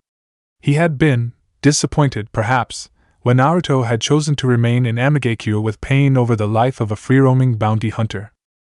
Then again, Pain had offered the blonde a good life, one that Kakuzu knew he couldn't match. As Itachi had said, Naruto's and Fu's lives were their own now, and Kakuzu's disposition probably made the idea of following in his footsteps an unappealing one to the two Jinchuriki. His original plan of molding Naruto into his second coming had been somewhat successful in execution, but had then stumbled a bit once the blonde had taken up the post of Amekage. The difference, he supposed, was that he lived to kill, while his pupil killed to live. Kakuzu's thoughts had floated back to the younger thread user every once in a while, sometimes when he took out some shinobi attempting to fight against the hidden rain, other times when he needed something to muse on to ignore Haiden. He hadn't been curious enough to intrude upon the lives of the two Jinchuriki, especially when places he and Haiden had visited often held whispers of destruction wreaked by the blonde or green-haired demon containers, but each mention of their power made the Nukanin's smirk grow a little wider. It was he who had spurred them to their current level of greatness, and every life they took held some signature of his name on it. He wasn't sure exactly what the tipping point was, but after more than a decade of roaming the world completely free of responsibility, the tales of Naruto and grumblings about the Hidden Rain's power had piqued his interest enough to want to drop in on his pupil. Naruto might not have followed the path Kakuzu had wanted him to, but that didn't mean that all the lessons he'd been taught had gone to waste. Consider this your final exam, brat. This is a fight to the death, he informed his pupil. He unbuttoned his Akatsuki cloak and threw it to the side. I hope your wife is prepared to be widowed. Naruto smirked back at his teacher. Did you kiss Haiden goodbye before you left him? I'm sure he'll miss his partner. I will kill you for that comment alone. Sitting on a pipe jutting out from a building high above the two shinobi, Haro watched as Kakuzu bent over and unleashed 4 masses of black threads from his back. The space they were fighting in was essentially a flat rock several hundred feet in diameter, completely surrounded by water and framed by buildings. It was the personal training area Naruto had claimed upon officially moving into Amegakure, and Haro had been his sparring partner often enough to know that the blonde's skill was nothing to sneeze at. gray eyes flickered back to Kakuzu.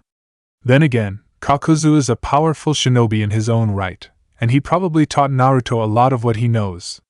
There's no telling what will happen. Down below, Naruto wound through seals as Kakuzu's threads and masks settled into the strange forms he was familiar with.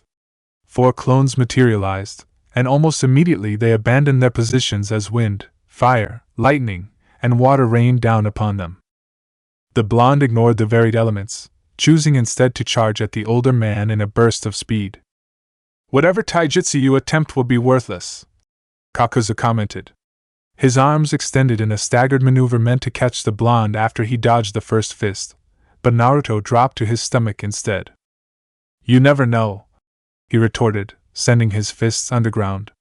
They popped up with the intent of catching Kakuzu in an uppercut, but the former Takinin sidestepped with minimal effort, and the blonde could almost picture his teacher rolling his eyes at the futility.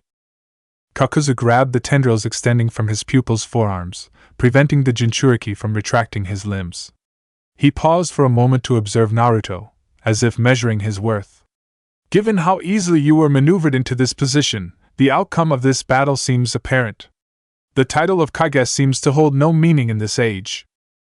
As he finished his verbal abuse, his fire mask interposed itself between the pair, a kernel of flames already formed in its mouth. Katan Zukoku! A massive explosion shook the air, and Haro wondered at the strength of both shinobi that he could feel the heat's intensity from his position. Kakuzu's attack was powerful, but the only reason the combustion had occurred on such a scale was because of Naruto. Practice over the years and possession of all elemental affinities had granted Naruto a virtually limitless arsenal of techniques. One of the ones he'd practiced with Haro had been the creation of a technique that could form several different types of clones in one movement, each one composed of a different element. The 4 doppelgangers he'd created at the beginning of the fight had been the result of that time, comprised of water, earth, storm, and wind. With the thread creature blocking Kakuzu's sight of Naruto, the blonde had replaced himself with the latter clone. The mass of black threads that contained Kakuzu's wind heart flew above the cloud of smoke engulfing the battlefield, and exhaled a gust that blew the haze away. Naruto was revealed to be standing behind a rather large, red chameleon, his hand on the reptile's back. Kamigoka's head was tilted up at the flying thread creature. "Yotan Yuha!" Several waves of liquid magma erupted from the reptile's mouth, crashing over the airborne wind mask and melting it before it could move far enough away. "What was it you told me?" Naruto questioned, his tone mocking. "Predictability kills? You only have so many moves, Kakuzu-aji-san, and I know all of them." Kakuzu's brow furrowed in aggravation, though whether it was due to the loss of 2 of his hearts, Naruto's reference to his age, or the fact that the blonde actually had a fair point was unclear. "You learn how to utilize combination attacks with your summons," he noted. "By supplying a chameleon with a fire affinity with Earth Chakra, you can produce Yotan Ninjutsu." He took a step forward, crushing the remnants of the fire mass that had been destroyed in the earlier explosion. The rest of Naruto's clones had also disappeared, though he remained unharmed due to activating the Earth Spear technique the moment Naruto's tendrils had disappeared from his grasp, signaling the blonde's substitution. "And you managed to make a corporeal clone from an element as insubstantial as wind, a Kaze Bunshin, impressive." Green eyes narrowed to slits. "But the time for talking is over. You should have learned that with age comes experience, and you are still decades behind me." "What are you?" Naruto began, but Kakuzu had already blazed through seals, causing a thick mist to sprout into existence. "Kirigakure no Jutsu?" he wondered, but then a shortness of breath hit him, and he went down to his knees, clutching his throat. "What is this?" Unfamiliar with the technique Kakuzu was using, Naruto switched his wind and storm hearts to extrude the former, allowing it to unleash a burst of air that dispersed the mist in the immediate vicinity. He was able to take a heaping gulp of air before the void was filled, and this time, the blonde could feel the vapor burning his skin. Reflexively activating the Earth Spear technique, Naruto looked behind him to find his thread creature liquefying into a puddle of black goo. "I believe that my Futon, Nomu no Chisuku and Futon, Komu no Jutsu have proven you wrong," echoed Kakuzu's voice through the vapor, filled with condescension. Blue eyes went wide at that admission. The suffocating fog and skilled mist technique were both ninjutsu of the boil-release chakra nature, a Kekei Genkai that was in the possession of only one individual, last he checked. His revelation was cut short as a wave of lava cascaded towards him, and he hastily sprouted wings composed of black threads to get airborne. Jiangu bore him above the mist and allowed him to alight upon the water, well out of the range of the deadly vapor.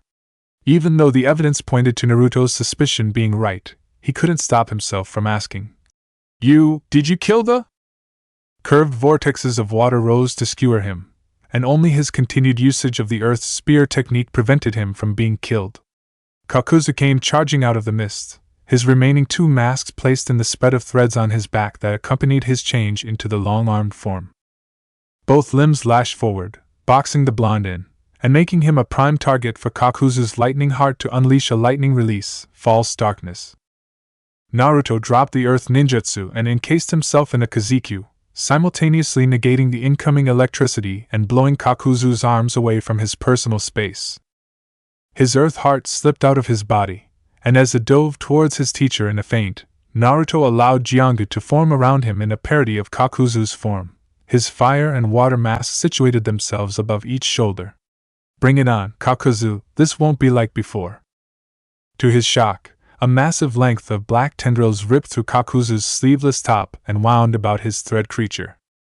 The mask containing his earth heart was ensnared within the Kenjutsu's grasp and pulled into the yawning hole that had opened in Kakuzu's stomach. It vanished within, and the former Takinin skin stitched itself back together. Naruto gaped openly for a moment before managing to ask, How did you do that? If you have to ask, then you are undeserving to know, retorted the Nukenin. Naruto scowled at that response, typical Kakuzu, and prepared himself for the next clash. He supposed that because he and Kakuzu were both carriers of Jiangu, which could easily transplant organs, it wasn't too far a stretch to assume that one thread user could steal hearts, even previously stolen ones, from another.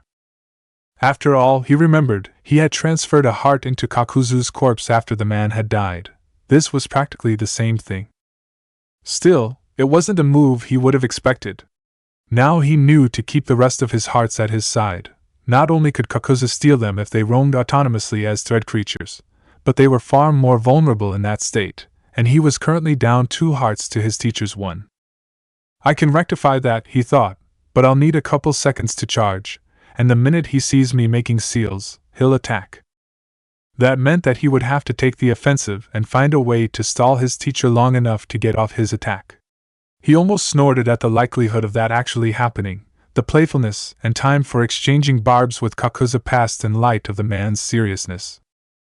Naruto flipped through hand signs, and sure enough, Kakuzu immediately attacked, a bolt of lightning surging forward from the appropriate mask. He summoned a Suiton, Sujin Hiki, and jumped up. The liquid absorbed the current as Naruto sprouted black wings once more and soared over to the piece of land in the middle of the training area, the thick fog having vanished. Kakuzu, standing on a piece of hardened water that hadn't conducted the electricity, turned and allowed the water and lightning masks to shoot out a combination attack at the blonde. He blocked with a mass of threads that twined together from his wrists, and then plummeted towards the ground, hardened fist poised to strike. Haru's eyes went wide just before Naruto reached land with a shout of, Doton Urugasuchijo no Jutsu! The cobalt-haired man looked around and found that several other Aimnin had arrived on the scene to cheer on their leader, all of them watching from different perches on the surrounding pipes and buildings as he was. Back up! He yelled, jumping up to the rooftop as the shockwave from the shattering earth technique struck. The rest of the rain shinobi hastened to obey, and Haru returned his attention to the fight, waiting for the Amekuge's successive ninjutsu. The triple attack Naruto was about to employ was impressive enough that the buildings they were all crouched on had only been rebuilt after Naruto had perfected his control of the combination. Kakuzu looked to be regaining his equilibrium on the choppy water when the liquid parted into 2 towering waves that loomed over him momentarily. He surveyed the incoming deluge impassively, sparing his student a brief glance before forming seals. Doton, Iwa no Hanansho! Earth rose up and encapsulated him in a hemispheric shell as Naruto called out, Suiton, Tsunami no Jutsu! All the water that had been held up by Naruto's chakra crashed down upon the earthen dome, battering it relentlessly. Naruto, already aware that Kakuzu would survive, was preparing the third ninjutsu technique, wind whipping around him in a violent twister and picking up the surrounding water. As soon as Kakuzu surfaced, one hardened fist punching through his own defense and allowing him to utilize chakra to rise up, Naruto unleashed the wind and water assault, announcing, Futon Typhoon no Jutsu. The twister surged forward and sucked Kakuzu into its vortex. Before the former Takinin was drawn too far into the technique, he laced his hands together into the sign of the snake and intoned, Doton Kujugen no Jutsu. He dropped like a stone through the tempest, falling into the water and releasing the technique to buoy back to the surface. Wet tangles of dark brown hair hung before his eyes, and he realized that somewhere in the slew of attacks, he had lost his forehead protector, head covering, and mask. A rather ostentatious combination, but ultimately ineffective, he informed his pupil. Not quite, Naruto thought, hands clasped together with a nimbus of bluish-white energy formed around it. Taking one last second to concentrate on what he was doing, he took a breath and released his hold on the technique. Rantun, Rise of Sakasu! Beams of light erupted from the halo of energy that surrounded his hands, all of them targeting Kakuzu. Over time, and with a library of information Pain had recovered from Orochimaru, the blonde had eventually learned the actual secret to utilizing the storm-release Kekkai Genkai effectively. Split into separate beams, the laser circus technique wasn't exactly strong at killing humans. The light cannon did that job plenty well, but then again, Naruto's target wasn't Kakuzu himself. Kakuzu raised a wall of water in a vain attempt at stalling the attack, but the energy simply penetrated the liquid and slammed into his body. The areas they struck burned slightly, but aside from that, there wasn't any real damage. It was only when a cracking sound emitted next to each ear that he realized the true targets. The sight of his lightning and water masks crumbling to the ground merely confirmed his suspicion. So, he stated, returning the surrounding threads to his body and regaining his human form. It seems your skill, meager though it was, has improved somewhat. Naruto didn't bother responding. It appears he is taking this seriously. Good. Kakuzu's lips twitched minutely. Let us see who will emerge victorious, now that the endgame has begun. He collected chakra in his chest, feeling the roiling torrent of the fire and earth elements mixing together. If Naruto wanted to utilize his stolen Kekkai Genkai to get ahead, then Kakuzu would oblige his student by doing the same. Yoton Shakugaryagen no Jutsu, he muttered. Lava spewed forth from his mouth, forming into countless, flaming orbs. Naruto raised a thick wall of earth to protect himself from the lava release, scorching steam rock technique, but the miniature meteors smashed through it as if it was glass. The blonde crossed his arms before his face and allowed the earth spear technique to absorb most of the impact, though every collision still jarred his body. When the assault finally stopped, he glanced up to find that a thick mist was obscuring his vision. He immediately recalled the two masks sitting on his shoulders back into his body and shifted them so that his water heart was in his chest. Unsure as to how powerful the vapor's melting properties were, he summoned an armor of rock to cover his body, dropping the earth spear technique. Silence reigned for a long moment, and then Kakuzu appeared out of the mist and delivered a brutal punch to Naruto's chest, shattering the stone covering with his strength. The blonde grunted at the impact, skidding backwards a fair distance, and before he could completely recover, Kakuzu appeared in front of him and shot his hand into the opening he had created. Naruto realized the ploy for what it was just as threads began to creep around his heart. I will take Kumogakure's vaunted rant on Kekkai Genkai, Kakuzu informed him matter-of-factly. This isn't Futon, it's just Kirigakure no Jutsu, Naruto concluded. Kakuzu's real goal was to assimilate another one of his hearts into his own body. Fuck that. He commanded his own kinjutsu to wind around the same heart his teacher was prepared to take, his water one, and squished it as a mask popped up over his shoulder, an orb of bluish-white light forming in its mouth. Try again, he gasped, moving his fire heart to displace the ruined water one. So much simultaneous, internal body manipulation required focus, even taking into account Jiangu's sentience and his 20 years of experience with it. Kakuzu's green eyes narrowed in aggravation at being denied his prize, and he jerked sideways to avoid the storm release light cannon that erupted from Naruto's mask. Fortunately, the movement saved him from taking the attack directly through the heart. However, the beam, only a couple of inches in diameter, formed smaller in order to catch Kakuzu off guard, tore through the right side of his chest, blasting the mask containing Naruto's pilfered earth heart to smithereens. White porcelain crumbled to the ground as the ran and heart returned to Naruto's body, the blonde melding into the ground and resurfacing several dozen feet away to give himself time to regroup. Kakuzu felt the spot where the energy beam had gone through, feeling more than seeing the threads of Jiangu stitch the wound close. Intelligent, to not allow me access to his hearts in order to replenish my own. The brat has certainly grown smarter.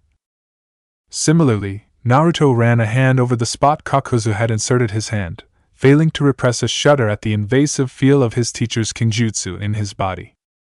There was something distinctly wrong about what had just occurred, and though he wanted a long shower to rid himself of the feeling, he knew that his focus had to be entirely on what the old bounty hunter was planning next.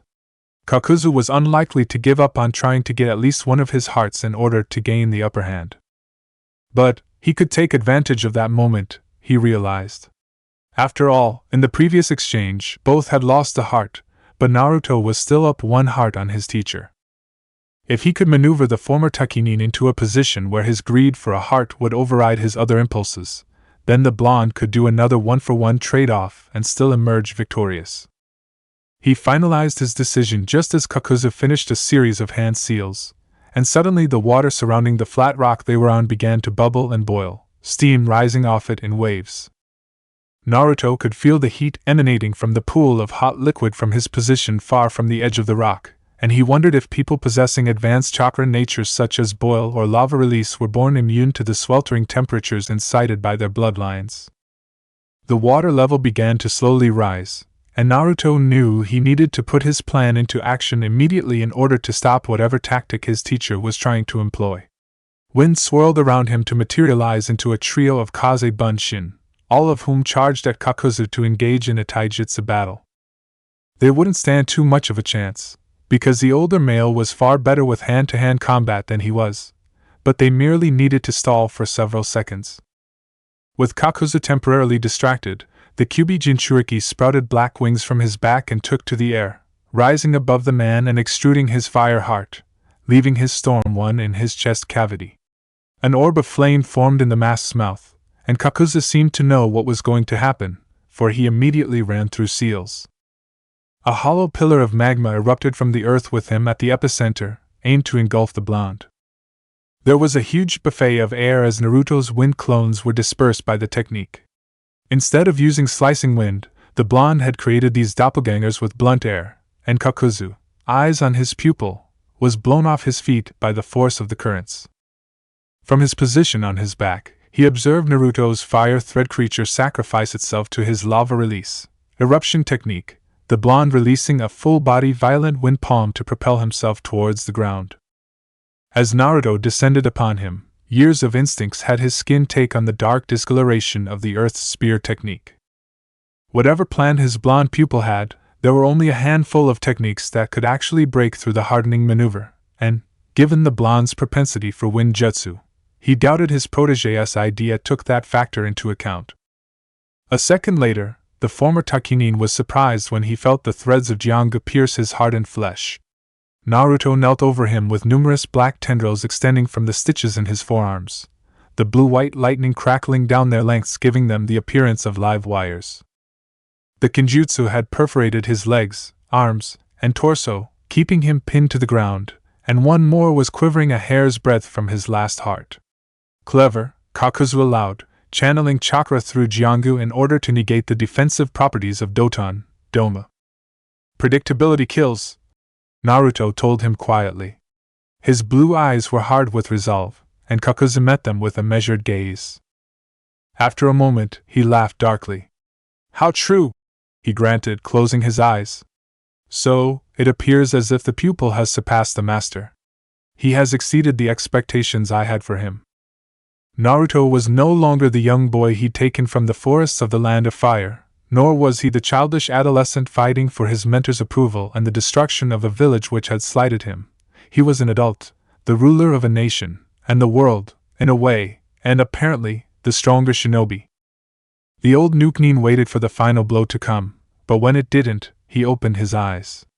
His pupil was staring at him with a curious expression on his face. "You have yet to finish me off. Do not tell me you are so weak as to be unable to take my life. You want to die?" Kakuzu fixed the Amekage with an unwavering look. "If you are prepared, there will not be any sorrow. I came here with one of two outcomes in mind. Either you would die at my hand and be judged unworthy of being my successor, or I would die and my legacy would continue through you. This sentimentality is unbecoming of a hardened bounty hunter." Naruto returned the gaze evenly for a long moment, not saying anything. Despite what the bounty hunter said, he wasn't sure whether Kakuzu would have actually killed him or not, but he knew that he was tired of trying to meet his teacher's expectations. Finally, he said, "You know, Kakuzu, you taught me a lot of things over the years. Taijutsu, ninjutsu, how to survive. Granted, your methods were a bit unorthodox, but I appreciated the fact that you took the time out to teach me the things you'd learned from your considerable experience." He grinned a little at the emphasis on the Nukenin's age, enjoying the jab at his teacher while he retained the upper hand. Kakuzu had taken so many potshots at him over the years that it felt good to return the favor. "But even through all that, I think the one lesson you taught me that I always paid attention to was the value of a person's life. And I think you're worth more to me alive than dead." The ex-waterfall shinobi felt the threads holding him in place withdraw. He sat up as they finished disappearing beneath his pupil's skin. Green eyes gazed around at the conglomeration of aim that had steadily appeared over the course of his fight with the younger thread user. He scoffed as two familiar heads, one mint green, the other cobalt blue, jumped down from the assorted gathering and approached them, two smaller figures in tow. "Your time serving as Amekage has made you tender-hearted if you consider any previous relationship we once shared valuable. The blonde shook his head as Fu and Haro came to stand beside him, the former holding a girl with hair a shade paler than her mother's, the latter putting down another blonde who immediately ran to Naruto's side. Kakuzu estimated him to be 10 years of age, though his attention quickly returned to his pupil when Naruto said, "You misunderstood me. I think you could be a great asset to this village, if you want to join. Maybe you could even become Keizo's teacher," he added, patting the blonde boy on the head. "And if not?" He shrugged. "Well, I'm certain there are other ways you can repay me for sparing your life." Kakuzu snorted at the offer, and at the fact that the Jinchuriki's son was also named after a shogi piece, a trait meant to honor him, he assumed, though there was a strange appeal to teaching his students' progeny the ways of the world. "Still, I would no sooner join a hidden village than you would abandon yours." Naruto grinned a little, seeming to have been expecting such an answer. "Fair enough. We can work something out, I'm sure." Ignoring his teacher, he turned to address Fu. "Where's Haiden?" "Sleeping," she responded in a tone that implied the Jashinist had been forced into the activity. "Thanks for that, by the way," she mentioned to Kakuzu.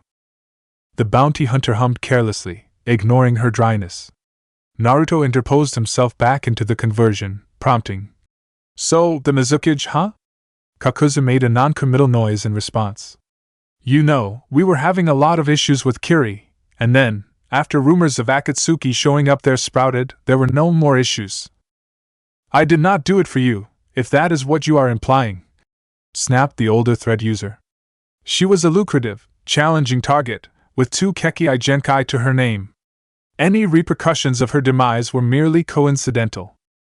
Sure. A beat of silence, and then, "I might have to go confront the Raikage soon. He keeps pushing for an alliance with IWA in order to wrest power from AIM. But I hear he's guarded by a lot of people with pretty hefty bounties on their head." Kakuzu didn't even try to conceal his interest. "How intriguing." He appeared contemplative for a long moment, and then allowed the suture holding his chest together to unweave, revealing a pulsing mass of darkness. One hand reached in and then withdrew seconds later, a small scroll clenched tightly in its grip.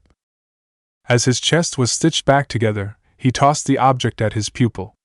"This is for you." Naruto stared at the object for a moment, stunned. "This is..." Yes. I have no reason to keep it. Consider it an acquired Kekkei Genkai for your lineage. The word family was too distasteful on his tongue.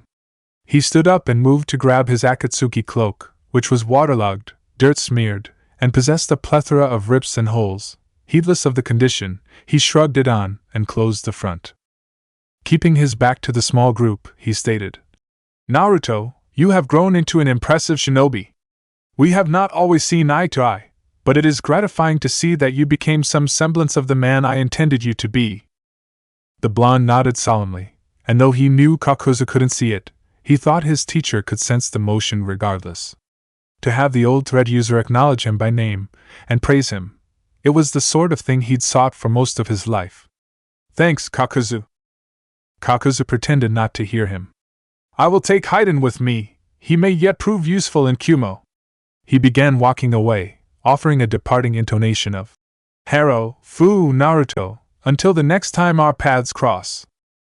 The family of 4 plus Haro watched the bounty hunter disappear into the distance with a myriad of expressions. Naruto looked down when he felt a tug on his pants.